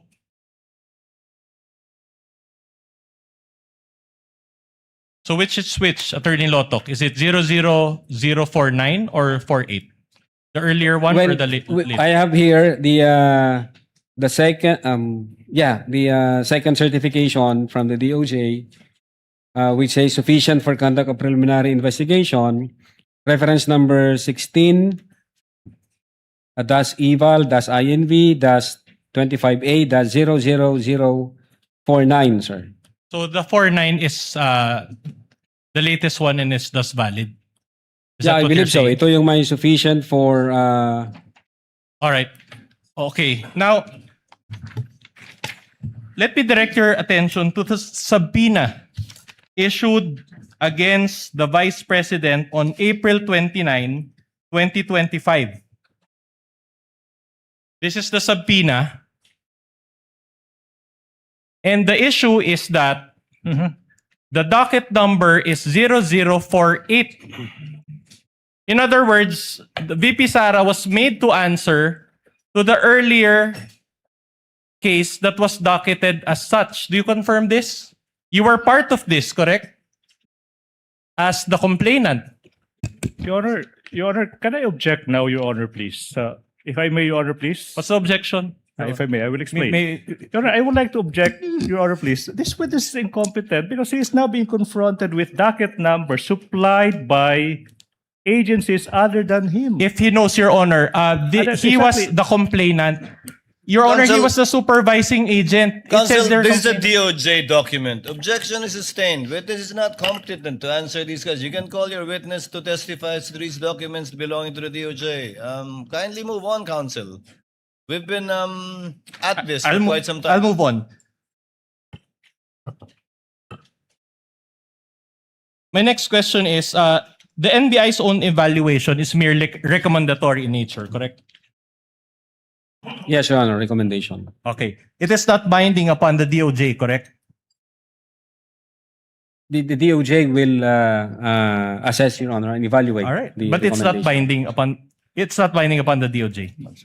No, Kindly answer the question, All right. Attorney Lotok. You're a lawyer. You know the answer to this question. yes, sir. It's not binding upon the courts, correct? If the DOJ Your report- recommendation, it's not binding upon the courts, correct? Yes, Your Honor. So in Filipino, para maintindihan ng lahat, kahit sabihin ng NBI, Ask and answered, Your Honor. Ask and answered. Kahit He's just sabihin ng NBI translating na may into grave- objection. He's the- just translating the question into, is not yet- but the same question. all right, kahit sabihin ng NBI na may grave threats or inciting to sedition, it is not binding upon the DOJ, correct? Ask and answered. The question earlier was with respect to the courts. Correct, Your Honor. Insofar as the DOJ is concerned, Mr. Witness. Insofar as the DOJ is concerned, the DOJ will evaluate and pag kulang pa ho yung mga The requirement. question is are your findings binding on the DOJ? Not necessary, Your Honor. So no. No. All right. So in other words, rekomendasyon lang ang kayang ibigay ng NBI, correct? Asked and answered. Asked and answered, all right. counsel. In fact, you attended hearings before the House Committee on Justice in April of this year, correct? I think so. Nag-appear ako. You Hindi ko lang appeared, sigurado okay. kung anong date yun. Okay. Your Honor, I would like to object to this, Your Honor, please. Your Honor, this Asked and answered, Your Honor. No, wait. Can I move on He's to being a new point? confronted Counsel, with... kindly wait for the Your counsel. Honor, this for is the highly prosecutor. improper. This could fly if this is a committee of justice hearing, but this, with all due respect, is still a court of law. You cannot present clippings like that and confront the witness with that. That's not proper. You should be presenting documents. You cannot do props. Your Honor, please, this is highly irregular. Ask questions. Elicit facts from this witness. Don't use props. Can I get a ruling on that, Your Honor? Because this Counsel is for the purpose of... is not yet Correct. asking any question. He's just laying the basis by asking if he attended previous hearings in the House to test the credibility, perhaps to elicit either contradictory statements or confirmatory statements. Counsel, please proceed. And one of the committee members there, I think it was Representative Sendanya, even asked for the elements of inciting to sedition. Do you recall that? I think so, sir. He also asked for the elements of grave threats, correct? Yeah, if I remember it right, wala akong, hindi ho ako ang tinanong yata. All right. sir. It was another person, but also from Yeah. the NBI, correct? I think so, sir. All right. And the NBI explained the elements of these felonies during that hearing, correct? Hindi ho ako ang nag-explain noon. But sir. another person from the NBI did, and you were present, correct? I think so, sir. In fact, Representative Luistro even asked that the salient portions of your affidavit of investigation be flashed on the screen during that hearing, correct? If you can recall.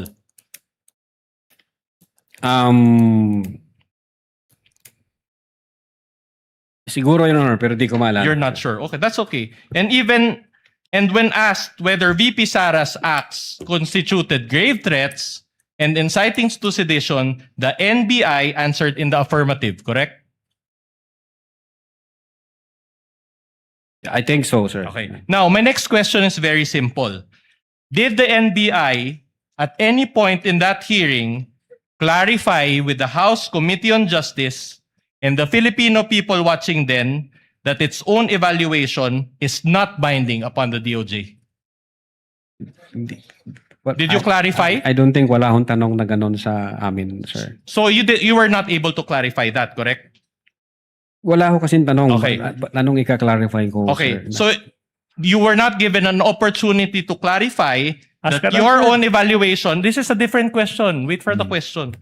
That is not binding upon the courts. So was there an opportunity for you to explain that it was not binding upon the courts? Wala akong question doon All sa right. amin, sir. So in other words, there was no opportunity in that hearing to clarify that your evaluation was mere recommendatory. Ask and answered, Your Honor, please. 4 times over. No, the first Same question was point. binding upon the DOJ. The next question is binding upon the courts. The next question is the nature of the recommendation. Did you clarify at any point in that hearing that your recommendation was merely recommendatory? The question was, did they clarify or not?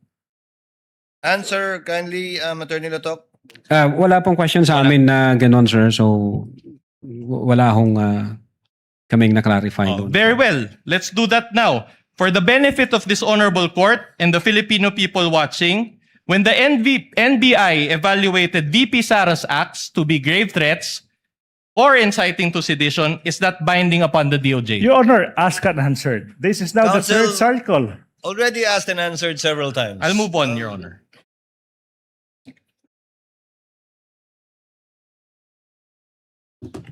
Will you agree with me that according to our laws, the authority to determine guilt or innocence of a person lies with the courts, Yes, sir. not with the DOJ, Yes, sir. not with the NBI? Yes, sir. Your Honor, Sir- I will now object now, Your Honor, please. Your if Honor, I may he's explain, competent Your Honor, enough to answer. Your Honor, he already I may- answered. Counsel, kindly settle down. I know it's late and I know both parties are Can tired. I- Kindly wait for the chair to recognize you before speaking. If I may be recognized, Your Honor, Yes, please. I am Attorney now Ligutan. objecting on the ground of relevance of this series of questions. The defense might forget that we are an impeachment court. Okay? And whatever the DOJ may rule on, whatever the court may rule on, the same complaints filed by the NBI against the Vice President, it has no bearing to these impeachment complaints. What I'm saying is, the issues in this case, the question is, did the Vice President betray public trusts when she declared before the public that she already contracted a Your Honor, person- objection, Wait, I'm on wait, wait, cross, wait, Your wait. Honor. I'm This is yet not the done. proper venue for I any was- manifestation on the part of the Let the prosecution. counsel finish. Kindly state your objection, counsel. Relevance, exactly, Your Honor, please, as to what the court will do, as to what the DOJ will do on the complaints filed by the DOJ, by the NBI, they have nothing to do with the issue in this case. The question is whether the Vice President betrayed public trust by contracting an assassin to kill the President, the Vice President, kill the President, the First Lady, and the former Objection Speaker again, House. Your Honor. It's not the Irrelevance, Your Honor, please. proper- Irrelevance. Counsel, you know what you're doing as well. So kindly limit it to your objection. Irrelevance, Your Honor, please. Counsel for the respondent, the court gets it. Okay, you don't have to spend that much time on this matter. The court gets it, and I think the senator judges are well aware of the limitations of the power of the NBI and the DOJ, as well as the power of the court to decide on the innocence or guilt of the parties. You've established that point. Move on. In other words, it is only the proper courts that can determine the guilt or innocence of VP Sara in terms Same. of grave threats or inciting to Counsel, sedition. It's a direct question, Your Honor. Counsel, all asked and answered. Kindly move on. Kindly move on, counsel. Again, the court gets it. I think the senator judges get it as well as the people who are listening. All right. My question is this. Are you aware of any final verdict by any court that VP Sara is Same. guilty? Same, Your Honor. Same. If he is aware. Witness will answer if he knows. Well, insofar as the NBI Cybercrime Division is concerned, during that time, I'm not aware. So, insofar as this case is concerned, no final verdict yet. I don't know, Your Honor. I don't know. Insofar as the investigation of the NBI is concerned, right. no personal knowledge. All right. Now, let me move on to a new point. Do you know what motu proprio means? Yes, Your Honor. Motu proprio means on your own or out of your own initiative, correct? Yes, sir. Sa madaling salita, voluntary. Not really, sir. Not really. Wala nagutos. Under the law, we acted based on the law, sir. Because it is our primary jurisdiction to undertake investigation should there be a threat against the security or assault against the person of the President, the Vice President, the Senate President, the Speaker of the House, and the Chief Justice. Very well. Now, my question is this. Insofar as this case is concerned, did the NBI conduct an investigation motu proprio? Yes, Your Honor. The fact, kanino ho, Your Honor, yung sinatanong nyo? Conduct an investigation, kanino po? Insofar as this case is concerned, did you conduct a case motu proprio? Your Honor, the NBI conducted an investigation motu proprio on November 23, 2024. And on that same date, Your Honor, the Department of Justice directed the NBI to conduct an investigation on the matter. So, partly motu proprio, partly directed by the DOJ. Is that what you're saying? No, Your Honor. No, Your Honor. With or without the directive from the DOJ, the NBI has primary jurisdiction on that case, and therefore we can investigate on that particular case. Yeah, but a while ago, during your direct examination, you admitted that the DOJ secretary directed you, correct? During that day, yes, sir. After na ma-instruct ako ng direktor na mag-imbestiga, then thereafter, the Department of Justice directed the NBI na mag-conduct ng investigation. And did you follow that directive? Well, it's the Department of Justice. Why should not I follow, sir? Aren't you an independent body? Well, Your Honor, under the law, Republic Act 10867, it states there that the Department of Justice can direct the NBI to conduct any investigation when the public interest so requires, sir. Okay, so the NBI is under the DOJ, correct? Definitely, sir. And the DOJ is under the Office of the President, correct? Yes, sir, under the executive branch, sir. Meaning the Secretary of the DOJ is under the Office of the President, correct? No question to that, sir. No question. So BBM has control over both the NBI and the DOJ, correct? What do you mean by control, sir? What's your interpretation of control? You seem to be a smart man. The Department of Justice and the Office of the President, insofar as the function of the NBI is concerned, hindi ho sila nakikialam doon. Kung ano ho yung findings ng NBI, kung ano ang recommendation, sinasubmit po namin ito sa Department of Justice. And then yung Department of Justice, i-weigh po nila, i-evaluate po nila, and then mag-undergo ng process ng case build-up. Yun ho ang patunay na yung una naming sinubmit, hindi tinanggap ng Department of Justice, meaning ang Department of Justice, pag nakita niya na hindi tama o kulang yung requirement ng NBI, hindi niya ito karakarakang tatanggapin, Your Honor. That's why, insofar as the DC-15 is concerned, nag-require sila ng mga i-comply namin, and then nag-comply kami. That's the time ni-receive ng Department of Justice yung aming referral. Oh, very well. Just to help you answer, I'll ask a more pointed question. At the time the investigation against VP Sara was being conducted, did BBM had control over the NBI or DOJ? At the time the investigation? Yes. Well, being the head of the executive branch, sir, yes, the president is the head of the whole of the executive branch, sir. Very well. Did BBM at any point intervene in this investigation? Of course not, sir. Of course not. So did you just admit to this court that there was no participation on the part of BBM? Again, the purpose of the submission of the affidavit is No, for the preliminary question is investigation, sir. Business answer. Can we ask Your Honor the that witness to answer? Witness is in the process. The purpose of the referral that we submitted to the Department of Justice is for the purpose of preliminary investigation, which under the new rules of the NPS, pwede ho ang law enforcement agency na mag-submit ng complaint affidavit kahit wala yung affidavit ng complainant for purposes of preliminary investigation. So, the complaint from the President is not an indispensable requirement insofar as the preliminary investigation is concerned by the DOJ, sir.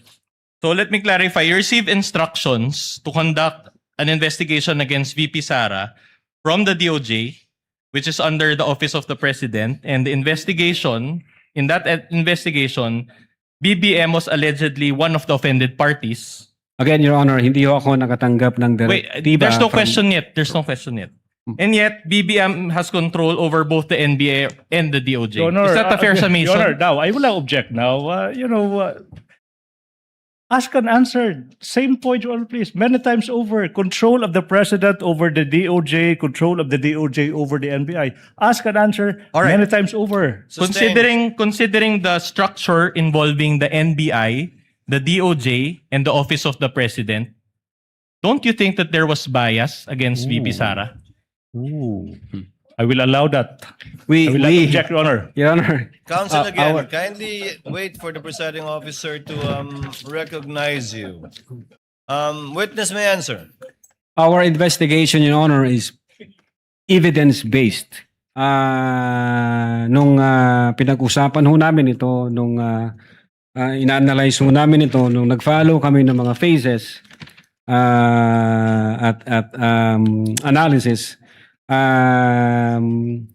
we believe and we agree that among ourselves na buo ang ebidensya, kompleto ang ebidensya, na-comply natin yung requirement ng prima facie case with reasonable certainty of conviction. And so sinubmit ho namin yan sa DOJ na ang paniwala po namin ay kumpleto ho at na-comply namin yung requirement All right. Either way, ng kaso. okay. Either way, the NBI can initiate its own investigation when necessary, correct? The NBI can initiate its own investigation. In fact, you mentioned RA 10867, correct? Yes, sir. And please allow me to read Section 5G thereof. It says cases involving threats to security or assaults against the President, the Vice President, Senate President, Speaker of the House of Representatives, and Chief Justice of the Supreme Court. You confirm this, correct? Yes, sir. My next question to you is this. While you conducted a motu proprio investigation to help BBM, FL, and the former speaker, did you also conduct a motu proprio investigation to help VP Sara? Yes, Your Honor. The fact that we sent a December 2, 2024 letter, we informed the Vice President na iniimbestigahan din namin yung alleged threat laban sa kanya. So kailangan namin makakuha ng valid information, confirmed data or any apparent violation of our revised penal code or any Alright. special law.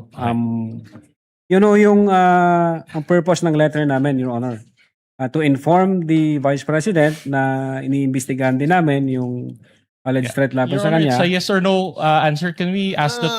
Mr. Witness, Attorney Latok, this is the second time you've mentioned your December 2 subpoena. So the curiosity of the presiding officer has been picked.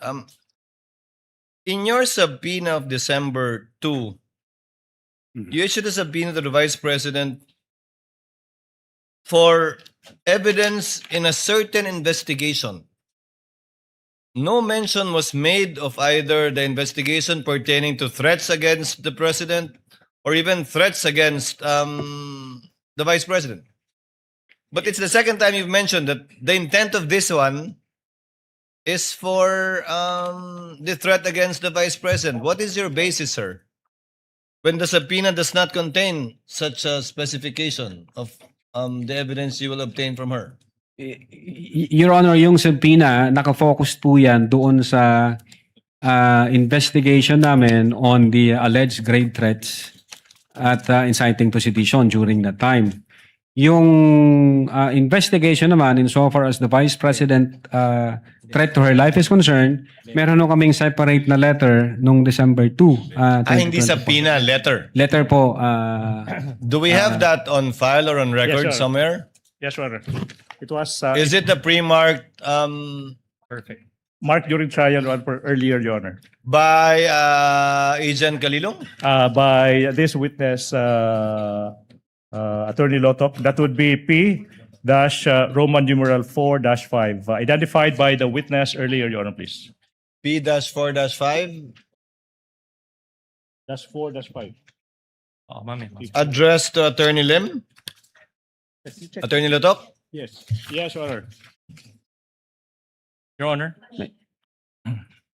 Your Honor, I have questions relating to that, Your Honor. Can we... Just to clarify from the witness, are you referring, Attorney Latok, to the letter addressed to Attorney Lim, signed by Assistant Director Ricarte? Yes, Your Honor. Assistant Director. This is the one that's referring to the alleged attempt of NBI to investigate the threats against the Vice President. Yes po, Your Honor. Okay. Counsel, you may proceed. All right. In fact, since we're on the topic, let me direct your attention to that NBI letter issued by Glenn Ricarte dated December 2, 2024. Again, for the perusal of the senator judges, this is pages 155 to 158 of the AOI's Annex G9. You confirm this? That this was sent out to the Vice President?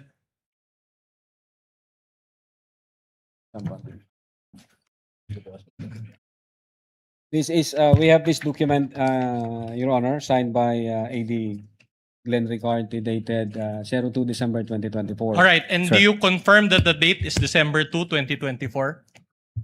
Based on this document, sir, yes. All right. Let me read, and read with me, please, the last two paragraphs. And I'll try to be very clear. It says here, we are hoping that we have assisted you properly. Can we flash that, please? Baba pa. Yan, sa baba. Yeah, we are hoping that we have assisted you properly. We would be grateful if the Vice President will visit the NBI and participate on the ongoing investigation. As the schedule of her appearance, she is anticipated to appear on, can you read the date please? 11 November 2024 at 10 a.m. at the Office of the Director, National Bureau of Investigation. So you provided the date, you provided the time and the place where VP Sara is supposed to appear, correct? Your Honor, this No, is the answer is very since simple. Just ask ang it. nakasign po rito yung Assistant Director and wala akong personal knowledge. I think this is typo kasi nga nag-reply ang lawyer ng Vice Presidente. Attorney Lotok, either you have personal knowledge or not, but neither can you say typo. If you don't have personal knowledge, you cannot say typo. Yes, Your Honor. Sorry, Your Honor. So which is it? I believe So you don't have personal I don't have knowledge? personal knowledge, Your Honor. Hindi po ako ang Okay. sumulat sa letter na to. Okay. Again, Your Honor, this is an attachment of the affiant's or the witness's own affidavit of investigation. I understand, Your Honor, and he has been very repetitive on this, that there are documents there that he did not sign. But when you attach something to your own affidavit, Your Honor, you're supposed to at least review them. And clearly, he did not review, and he's even the head. He mentioned that he's the supervisor. Objection. Now, my Your next Honor. question is this. Objection. Laying a value to the testimony of the witness. That's improper. You ask him questions. Don't add value. Don't Kindly add ask value. a question, counsel. You stated a while ago that the reason why you did not pursue VP Sara's investigation in order to help her was because of her non-appearance, correct? We issued 2 subpoenas. The first one, and then No, I'm not asking- we give her a okay. chance again to give us information, and then she did not appear for the second time, sir. But you said it wasn't, the second one was not a subpoena, it was a letter, correct? Well, the letter is the basis that we conducted motu proprio investigation on the alleged threat against the Vice President. The purpose of the 2 subpoena is also base sa usapan namin ng then Director Jaime B. Santiago. Pag nag-appear ang Vice Presidente, tatanungin din po ng Director namin, Ma'am, pwede mo bang i-share sa amin ano yung threat sa life mo? Baka meron kang information na pwede namin pagsimulan. Yeah, but Counsel, allow the presiding officer. Sir, you referred to the letter and the subpoena. As I pointed out earlier, the subpoena does not make mention that you're asking for evidence about the threats against the Vice President. You just said in your subpoena for information regarding what is under investigation by your office. Now, in this letter that you referred to, signed by Assistant Director Ricarte, Yes, sir. where can Okay. I find too that you're asking the Vice President information about the threat against her? You quoted several instances about the Vice President's statement against the President, but I cannot see a reference to the threat against the Vice President. Now you're telling me again that you intended to ask her when she comes. But If I may answer po, Your of course, Honor. sir, please. Thank you. Yes, Your Honor. Kung pwede ko pong basahin. Please, sir. Kindly guide us po. Quote, this Bureau wishes her well, and we would acknowledge if she can find a convenient time to visit the NBI, since according to her, she received threats on her life as well. As part of its mandate, the NBI would like to inform her that we are also investigating on the said threats.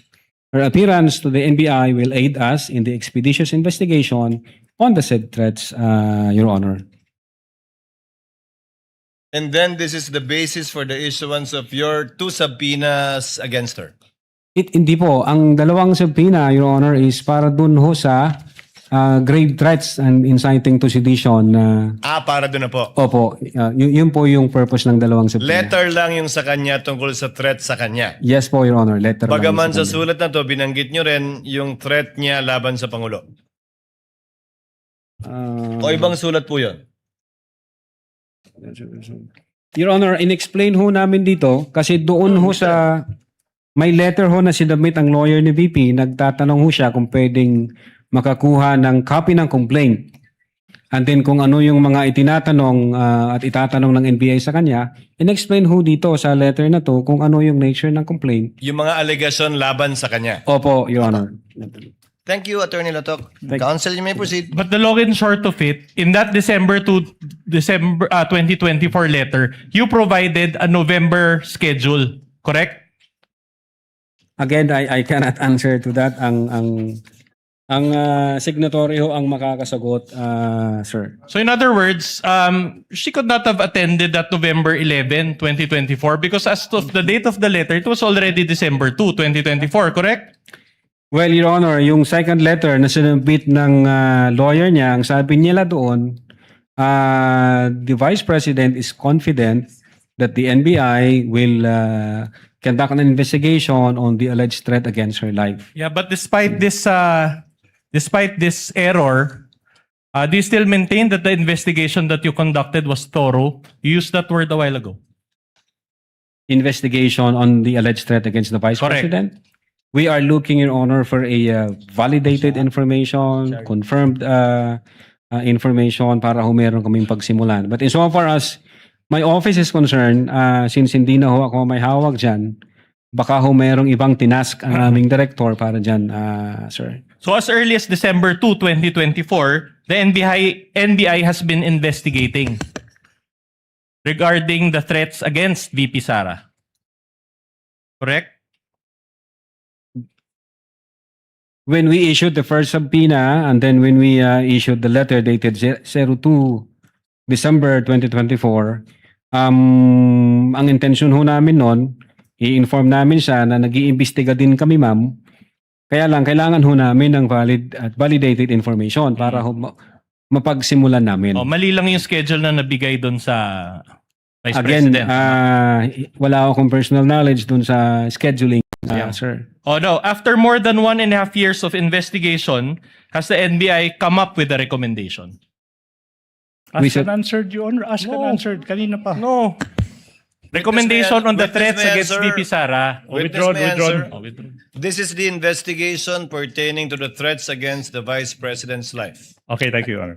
Again, since wala ho kaming validated information, wala ho kaming nakitang confirmed doon sa allegation, threats against her life, wala ho kaming mapagsimulan, sir. Wala So ho no, kaming that's okay. mapagsimulan. Meron din bang affidavit of investigation para kay VP Sara, gaya ng ginawa ng NBI para kay BBM, FL at former speaker? Since wala ho pa kaming validated information, wala ho kaming mapagsimulan. So in other words, meron para kay BBM, Objection. FL, at there's no question yet, Your Honor. Yes. At former speaker, pero wala kay VP Sara. Argumentative, Your Honor. Argumentative. That's a factual question, Your Honor. Ask and answered. Move Okay. on, counsel. If no affidavit of investigation, is there any written report on that investigation?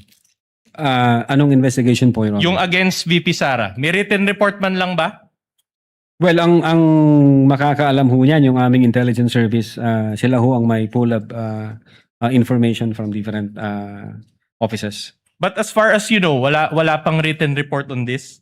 Well, during that time, insofar as the cybercrime investigation is concerned, wala akong nakita na gano'n, sir. Wala pa. Noong time na yon, alright. sir. In other words, since wala pang written report, wala pa ring opportunity si VP Sara to supplement any report that you have prepared. Again, wala akong idea kung mayroon ng written report ang aming intelligence service. Ang alam ko, kung ano lang yung nangyari during nung investigation namin, cybercrime division investigation. All right, I'll move on to a new point. Now, as an investigating body, the NBI is called to be impartial, correct? Yes, sir. Meaning you have to evaluate both sides, not just one side, correct? What do you mean both sides? The sir? offending party side and the offended party side. Yes, sir. All right. In other words, you evaluate the side of the complainant and you also evaluate the side of the respondent, correct? Evaluate the side of the complainant. Yes, sir. So did the NBI do that in its investigation insofar as the case against VP Sara? Precisely, Your Honor, the reason why we issued a letter dated December 2, 2024 All right.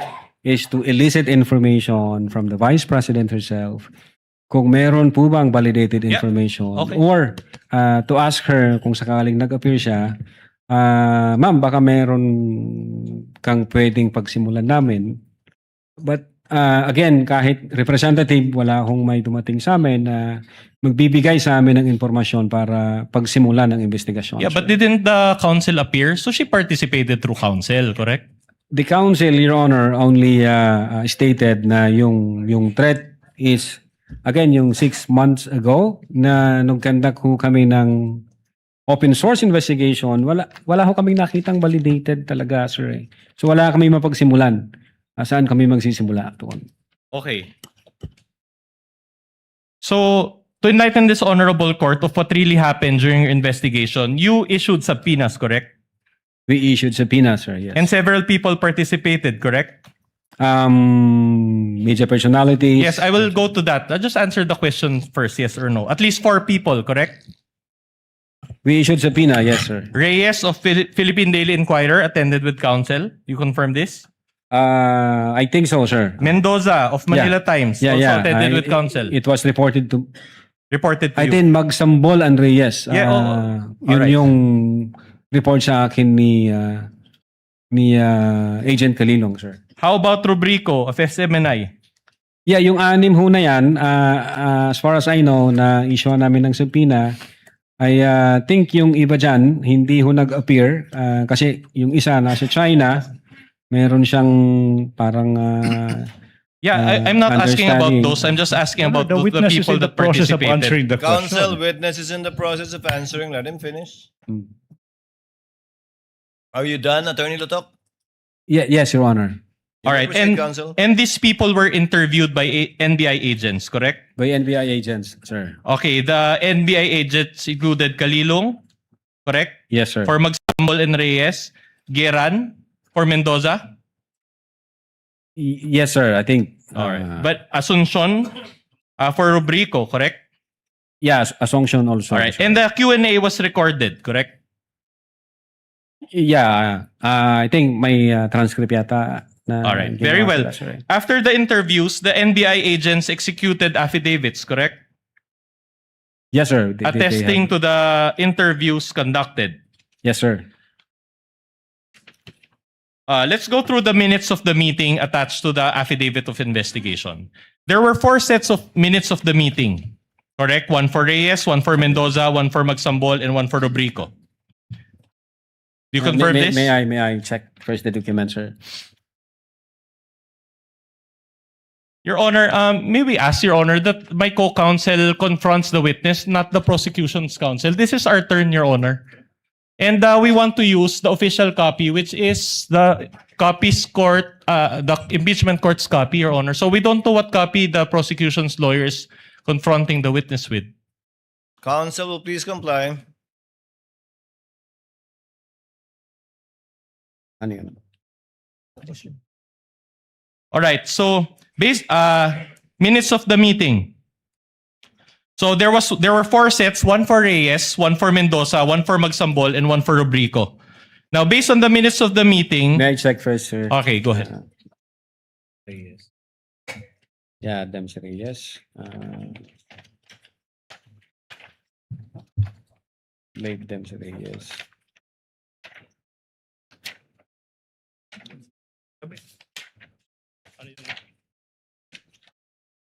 This is Mendoza. Yes.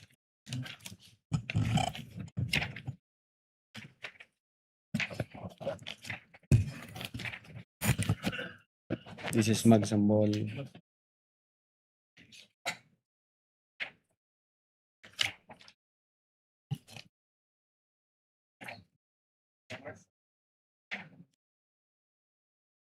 Magsambol.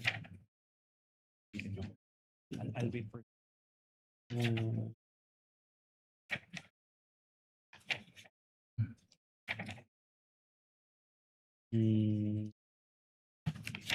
Rubrico.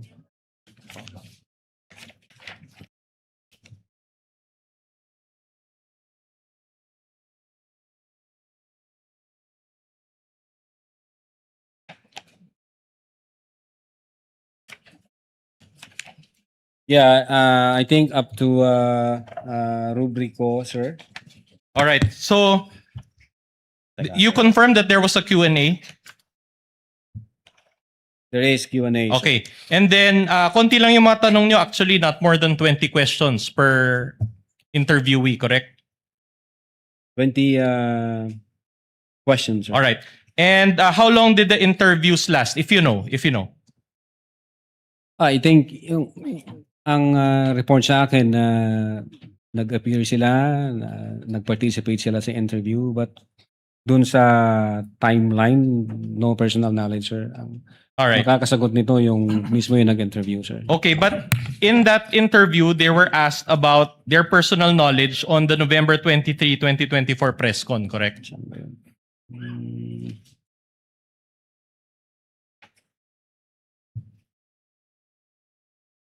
Yeah, the question was where were you on 23 November Just 2024? a yes or no will at do. about 12 a.m. to 1 a.m. Sir. Yes, your answer is yes. Yeah, there is that Okay. question. Sir. Now, during this interview, according to the minutes also that you're now perusing, a video of the press con was shown, correct? Mm,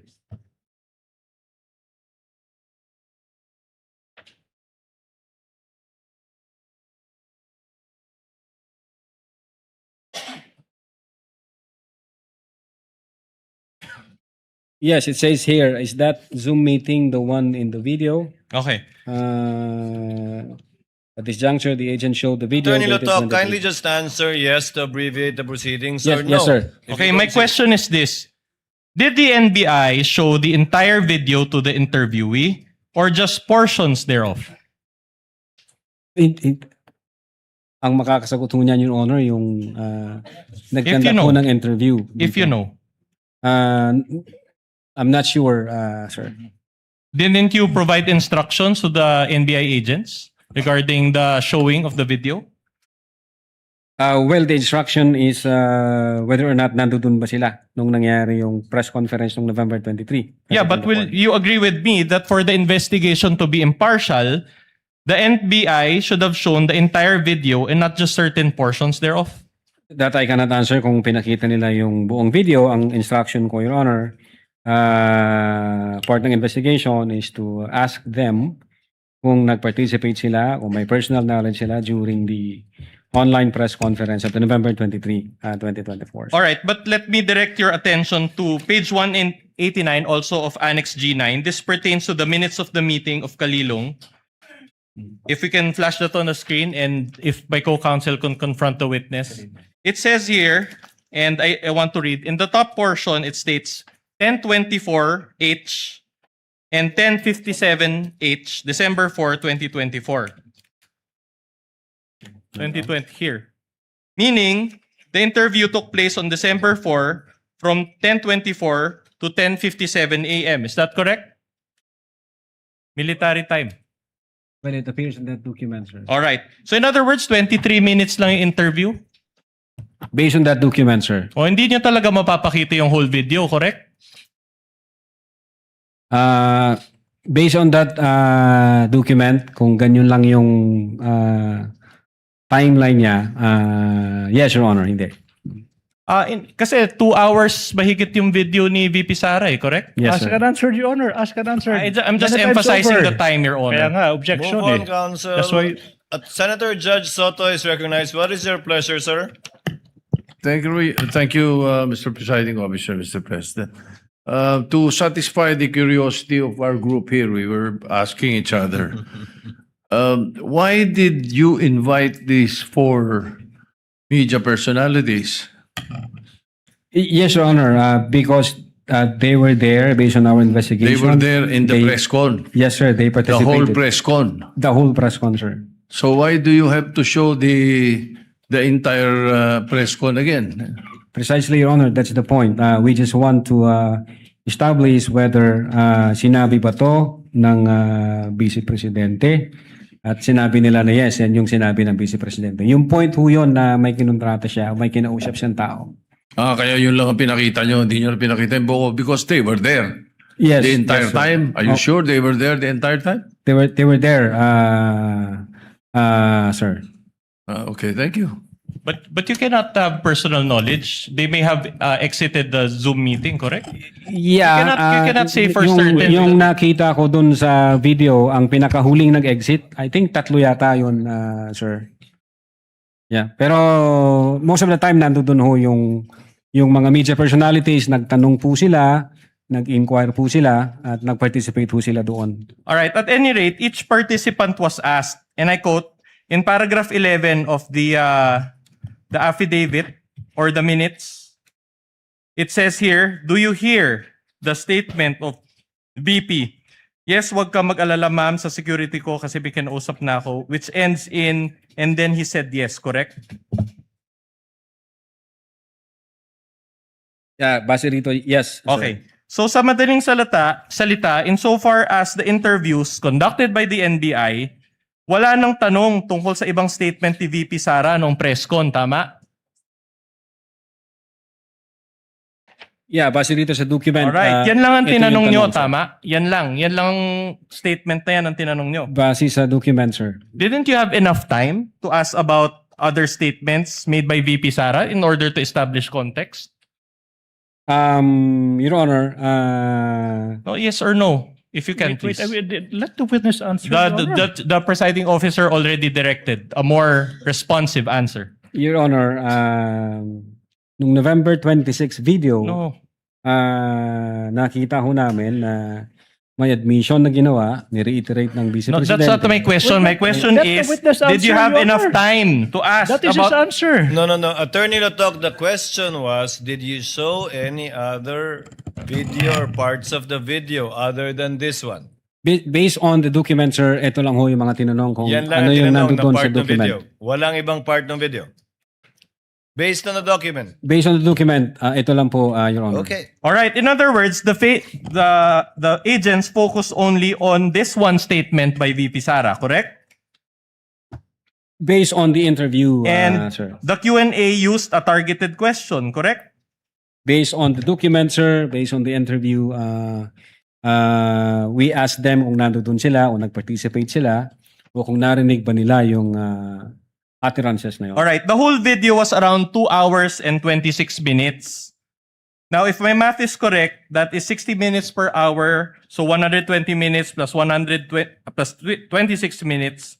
So a total of 146 minutes total, more or less. And are you telling this court that the portion shown was just about 1 minute? Ask and answered, Your Honor, please. Asked You and question answered, the same counsel. topic many times over. Counsel, I understand that you're trying to emphasize a point, but to manage the court's time, kindly move on to your next question. So you think that by showing only a portion of the video, that portion was taken out of context? Your Honor, If you know. we authenticated the whole video and we saw what happened on that online press conference, sir. All right. By the way, did the interviewee sign the minutes of the meeting?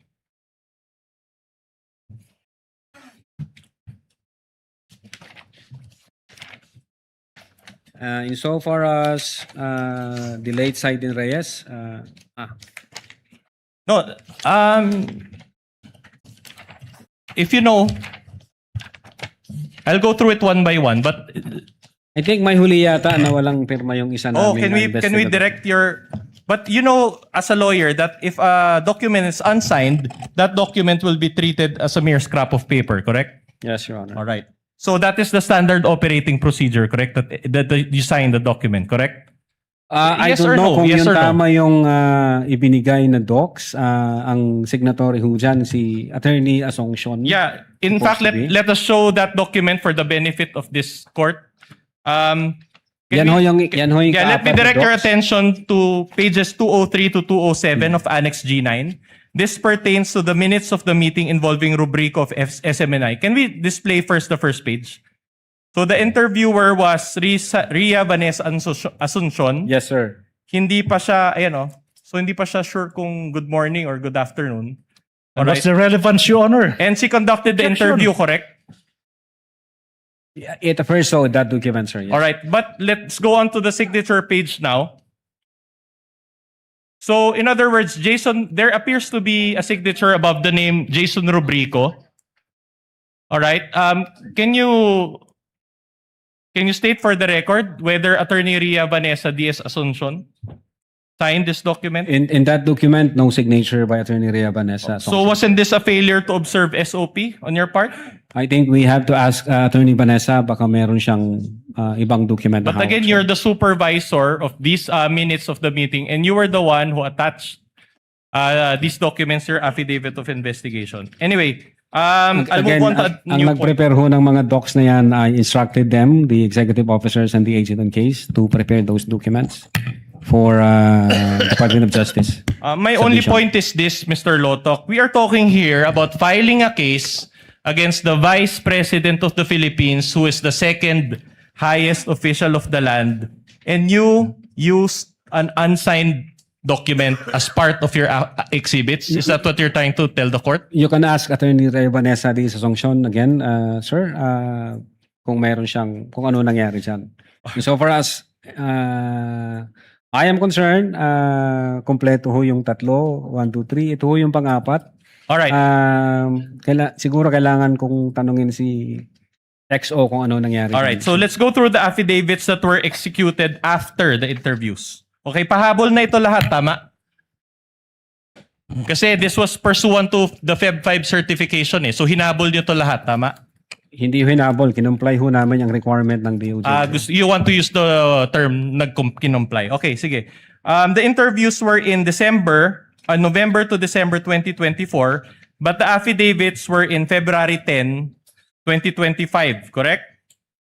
Again, Your Honor, Yung mga interview mismo, November to December 2024, kinandak. Pero yung mga affidavits attesting to those interviews, February of 2025 na in-execute, tama? Based sa document, sir. At any rate, this was made pursuant to the Feb 5 DOJ certification, correct? Can I see the document, sir? Okay. First.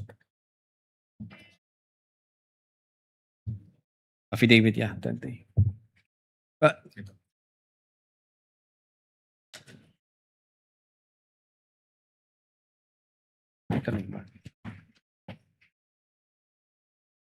Okay. So in short, hinanapan kayo ng DOJ ng affidavits. That's why you attach additional ones to the revised affidavit of investigation. Is that what happened? Again, the affidavit was not revised. May mga attachment lang ho na ni-require yung Yeah, but- Department of Justice, so kinumply ho namin. Saka sinabit ho namin. Oh, even your own director referred to it as revised, di ba? So Objection, let's not make an argumentative. issue about that. Exactly. I'm just asking if these were attached to the second judicial affidavit of investigation. So, in other words, the agent who executed these affidavits were John Mark Calilong, Geran, and Asuncion, correct? Yes, sir. And each agent executed their own affidavit, correct? Yes, sir. So, all were based on their personal knowledge, correct? Again, sir, based on their personal knowledge. Okay. So, nothing was supplied to any agent, correct? I don't understand the question, sir. So, nothing was supplied. Ibig sabihin, hindi binigay sa kahit anong agent yung isusulat niya doon sa affidavit. Independent nila ginawa lahat yan. Yung affidavit ng mga Correct. agent? Yes. Yes, sir. All Base right. doon sa So, kanilang in other words, what you're telling this court is that these are bona fide affidavits and not template affidavits, correct? bona fide and not what, sir? Template. Yung hindi pinirmahan lang basta. Well, I think you can ask, sir, the one who signed the Yeah, so ganun na. affidavit, sir. But again, this is part of your these are attachments to your affidavit of investigation. So you should have checked these at least, correct? Your Honor, sa practice ho namin, may mga templated na talaga kung common na yung question. Ginagawa ho talaga yon. Okay. Now, para ma-clarify ho kayo, pwede nyo hong tanungin Thank you. yung Thank you. So in signatory. other words, use template affidavits. Let me direct your attention to the affidavit of John Mark Calilong, pages 170 to 171, of the Articles of Impeachments G9. Allow me to read a portion of its paragraph. 5, it says there, no joke. Can we flash that on the screen? It says there, no joke, nagbili na ako. Yeah, sige. Can we focus on that part? Yan. So, here. Yan. So, no joke, nagbilin na ako mama here on the bottom portion. Nagbiling na ako mama pag namatay ako. Alright? Do you confirm that there is a typographical error in the spelling of ma'am, which was incorrectly spelled as mama? Your Honor, if with all due respect, Your Honor, please, what's the relevance of a typographical error from being We will mom demonstrate to that, Your mama? Honor. I'm just laying the basis. What's the relevance? On a Typographical short error. leash, counsel, show the connection and relevance. Can we confirm first, Your Honor, if he confirms that there's a typographical error on Kalilong's affidavit? I think since the signatories here are Agent Kalilong and Attorney Banang Luben, sila ho makakasagot. All right. So he cannot confirm. So let me direct your attention to the affidavit of Geran, Agent Angeli Jean Geran, pages 178 to 179 of AOI's Annex G9. Again, let me read from paragraph 5 as well. It says here, can we zoom that portion?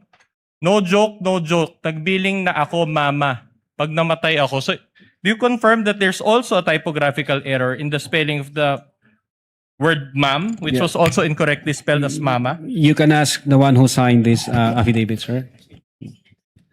So you cannot confirm also? You ask, you All can right. ask, Your Honor, the one who signed One the last, document. pages 199 to 200 of Annex G9 as well. This is now the affidavit of Priya Asuncion. Can I go to paragraph 5 also? Oh, no joke, nagbili na ako mama. Can you also confirm that there's a typographical error in the spelling of ma'am, which was also incorrectly spelled as mama? Again, you can ask the one who signed the All right. So affidavit, in sir. other words, all three affidavits contain the exact typographical error of the word mama, same paragraph number, and do you still maintain that these affidavits were independently executed? Mr. Presiding Officer. Before I recognize Senator Judge Zubiri, counsel, I think inamin naman na ni Attorney Lotok na may mga templates sila. Kumbaga, may mga dekahon silang affidavits. Tama ba, Attorney Lotok? Opo, Your Honor. Yes, So, Your Honor. posibleng isa to sa mga dekahon yung affidavit? Is Yeah. that possible? Yes, Your Honor. Kasi same lang ho yung utterances eh. Siguro yung pag-copy-paste dyan, kung ano yung unang na-copy-paste doon sa yung utterance, yun na ho yung... Kaya, so, kasi parehong number 5, parehong mama, di ba? Meaning, may point naman si attorney, may point naman yung counsel for respondent. So, it's possible that isa to sa mga dekahon yung affidavit. Yes, Sabi nila Your pala. Honor. Attorney, Senator Judge Zubiri, what is your pleasure, sir? Kung sa Bisaya pa, Your Honor, murag abogado. But yes, no, we appreciate the fastidiousness of the good counsel for the defendant on looking at all these particular issues. But due to the lateness of the hour, Your Honor, and I've been being egged by my colleagues here, we've been here for 6 hours, 2 p.m. to 8 p.m. May we request maybe counsel for the defense or the body that we just adjourn tonight and continue tomorrow, because all these details, after a while, I'm sure these gentlemen and ladies, both for the counsel and for the prosecution, has not even eaten dinner, and many of them are probably tired from sitting, as I am tired from sitting for 6 hours. May we take that break, Your Honor, and just continue tomorrow at 2 p.m. For the continuance of the impeachment court, Your Honor. Thank you. May I know how much longer is the cross of counsel for the respondent? Before I answer that question, Your Honor, we just manifest that this is the first time that the Vice President through counsel is confronting the witnesses against her. Of course, she did not participate during the House Committee on Justice for the reasons that were already stated in our petition for certiorari. Understood. So, to answer that question, about halfway, Your Honor. We're not cutting short your time to cross-examine counsel. We're just simply inquiring to find out if you can either simply wait for it to finish or continue tomorrow. We're okay with either, Your Honor, but to also indulge Senator Judge Subiri, we can have a continuance, Your Honor. Okay, there being no objection on the part of the counsel for respondent, given that we're cutting for tonight, his cross-examination. One Yes, last administrative Attorney point, Your Go. Honor. Considering the change in schedule because of the continuance, may we inquire of the prosecution if they still intend to We will present... get to that, Counsel. Alright. We will decide on We will that before submit, we Your Honor. adjourn. So for the meantime, court would like to excuse Attorney Lotok with the reminder that the subpoena for him to attend tomorrow's hearing still stands, and he will continue to testify under the same oath. Thank you, Your Honor. You are excused, Attorney Lotok. Thank you for your time and cooperation, and see you again tomorrow, sir.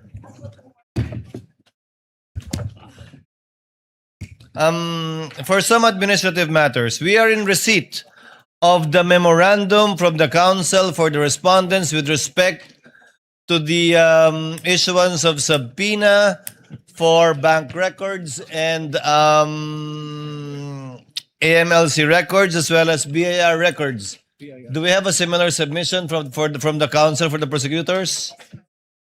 Kindly furnish, clerk report is instructed to furnish all senator judges with a copy of the same, with a reminder that we will be hearing the oral arguments of the parties on these two matters on Wednesday after the presentation of the testimony of the witnesses of the counsel for the prosecution. What is the pleasure of the honorable defensor? We have no other matters to discuss, Your Honor. We will await the final ruling of the court. Chair would like to recognize Senate President Gatchalian. Thank you, Mr. Presiding Officer. Pursuant to our discussion earlier on the subpoena for NBI Director Melvin Matibag, and pursuant to the discussion with Senator Judge Alan Cayetano and myself, and to give ample time to the senator judges to study, to look at the pieces of evidence, as well as to propound their questions, may I propose to let him come to the Senate on Monday. I was looking at the letter from the NBI, and indeed the activity in Bangkok is quite important. It is the regional summit on scam center compounds and transnational organized crime, which will be held on Tuesday. We were also looking at the flights to Bangkok, and there are flights at night, Mr. Presiding Officer. So what we can do is to allow him to come here on Monday and then propound our questions. And if ever we don't finish it, we can request him to come back again after his activity in Bangkok. With the understanding, of course, Senate President Gatchalian, that the testimony of the witness given in direct examination would be meaningless unless he is thoroughly cross-examined by the other party. So should we not finish his testimony on Monday, it shall be continued on the next trial date until the cross-examination, redirect, and if at all, recross shall have been finished by the parties. Subject to that understanding. Is there any objection to the motion of the Senate President to issue the subpoena for the attendance of Director Matibag on Monday, July 20 at 2 o'clock in the afternoon? There being none, same is approved. Now, to clarify, the Honorable Defensor, may I ask, who is your witness for tomorrow? I understand we still have two witnesses online, namely Attorney Lopez and Captain Bello. Is that correct, sir? That's correct, Your Honor. And you will be presenting Attorney Lopez first? Based on our earlier manifestation, we're supposed to present her next after Lotok, Your Honor. After the culmination of the cross, if at all, redirect and recross of Attorney Lotok. Yes, Your Honor. Thank you very much. Any other points that any other senator judge would like to raise? Any other points the parties would like to raise? Counsel for respondent, given that the Honorable Defensor already said he has nothing further. We are okay with that presentation, Your Honor. There being no other matters to take up, and given the lateness of the hour and as manifested and moved by Senator Judge Zubiri, there being no objection, the trial is hereby adjourned until 2 p.m. of Tuesday, July 14, 2026.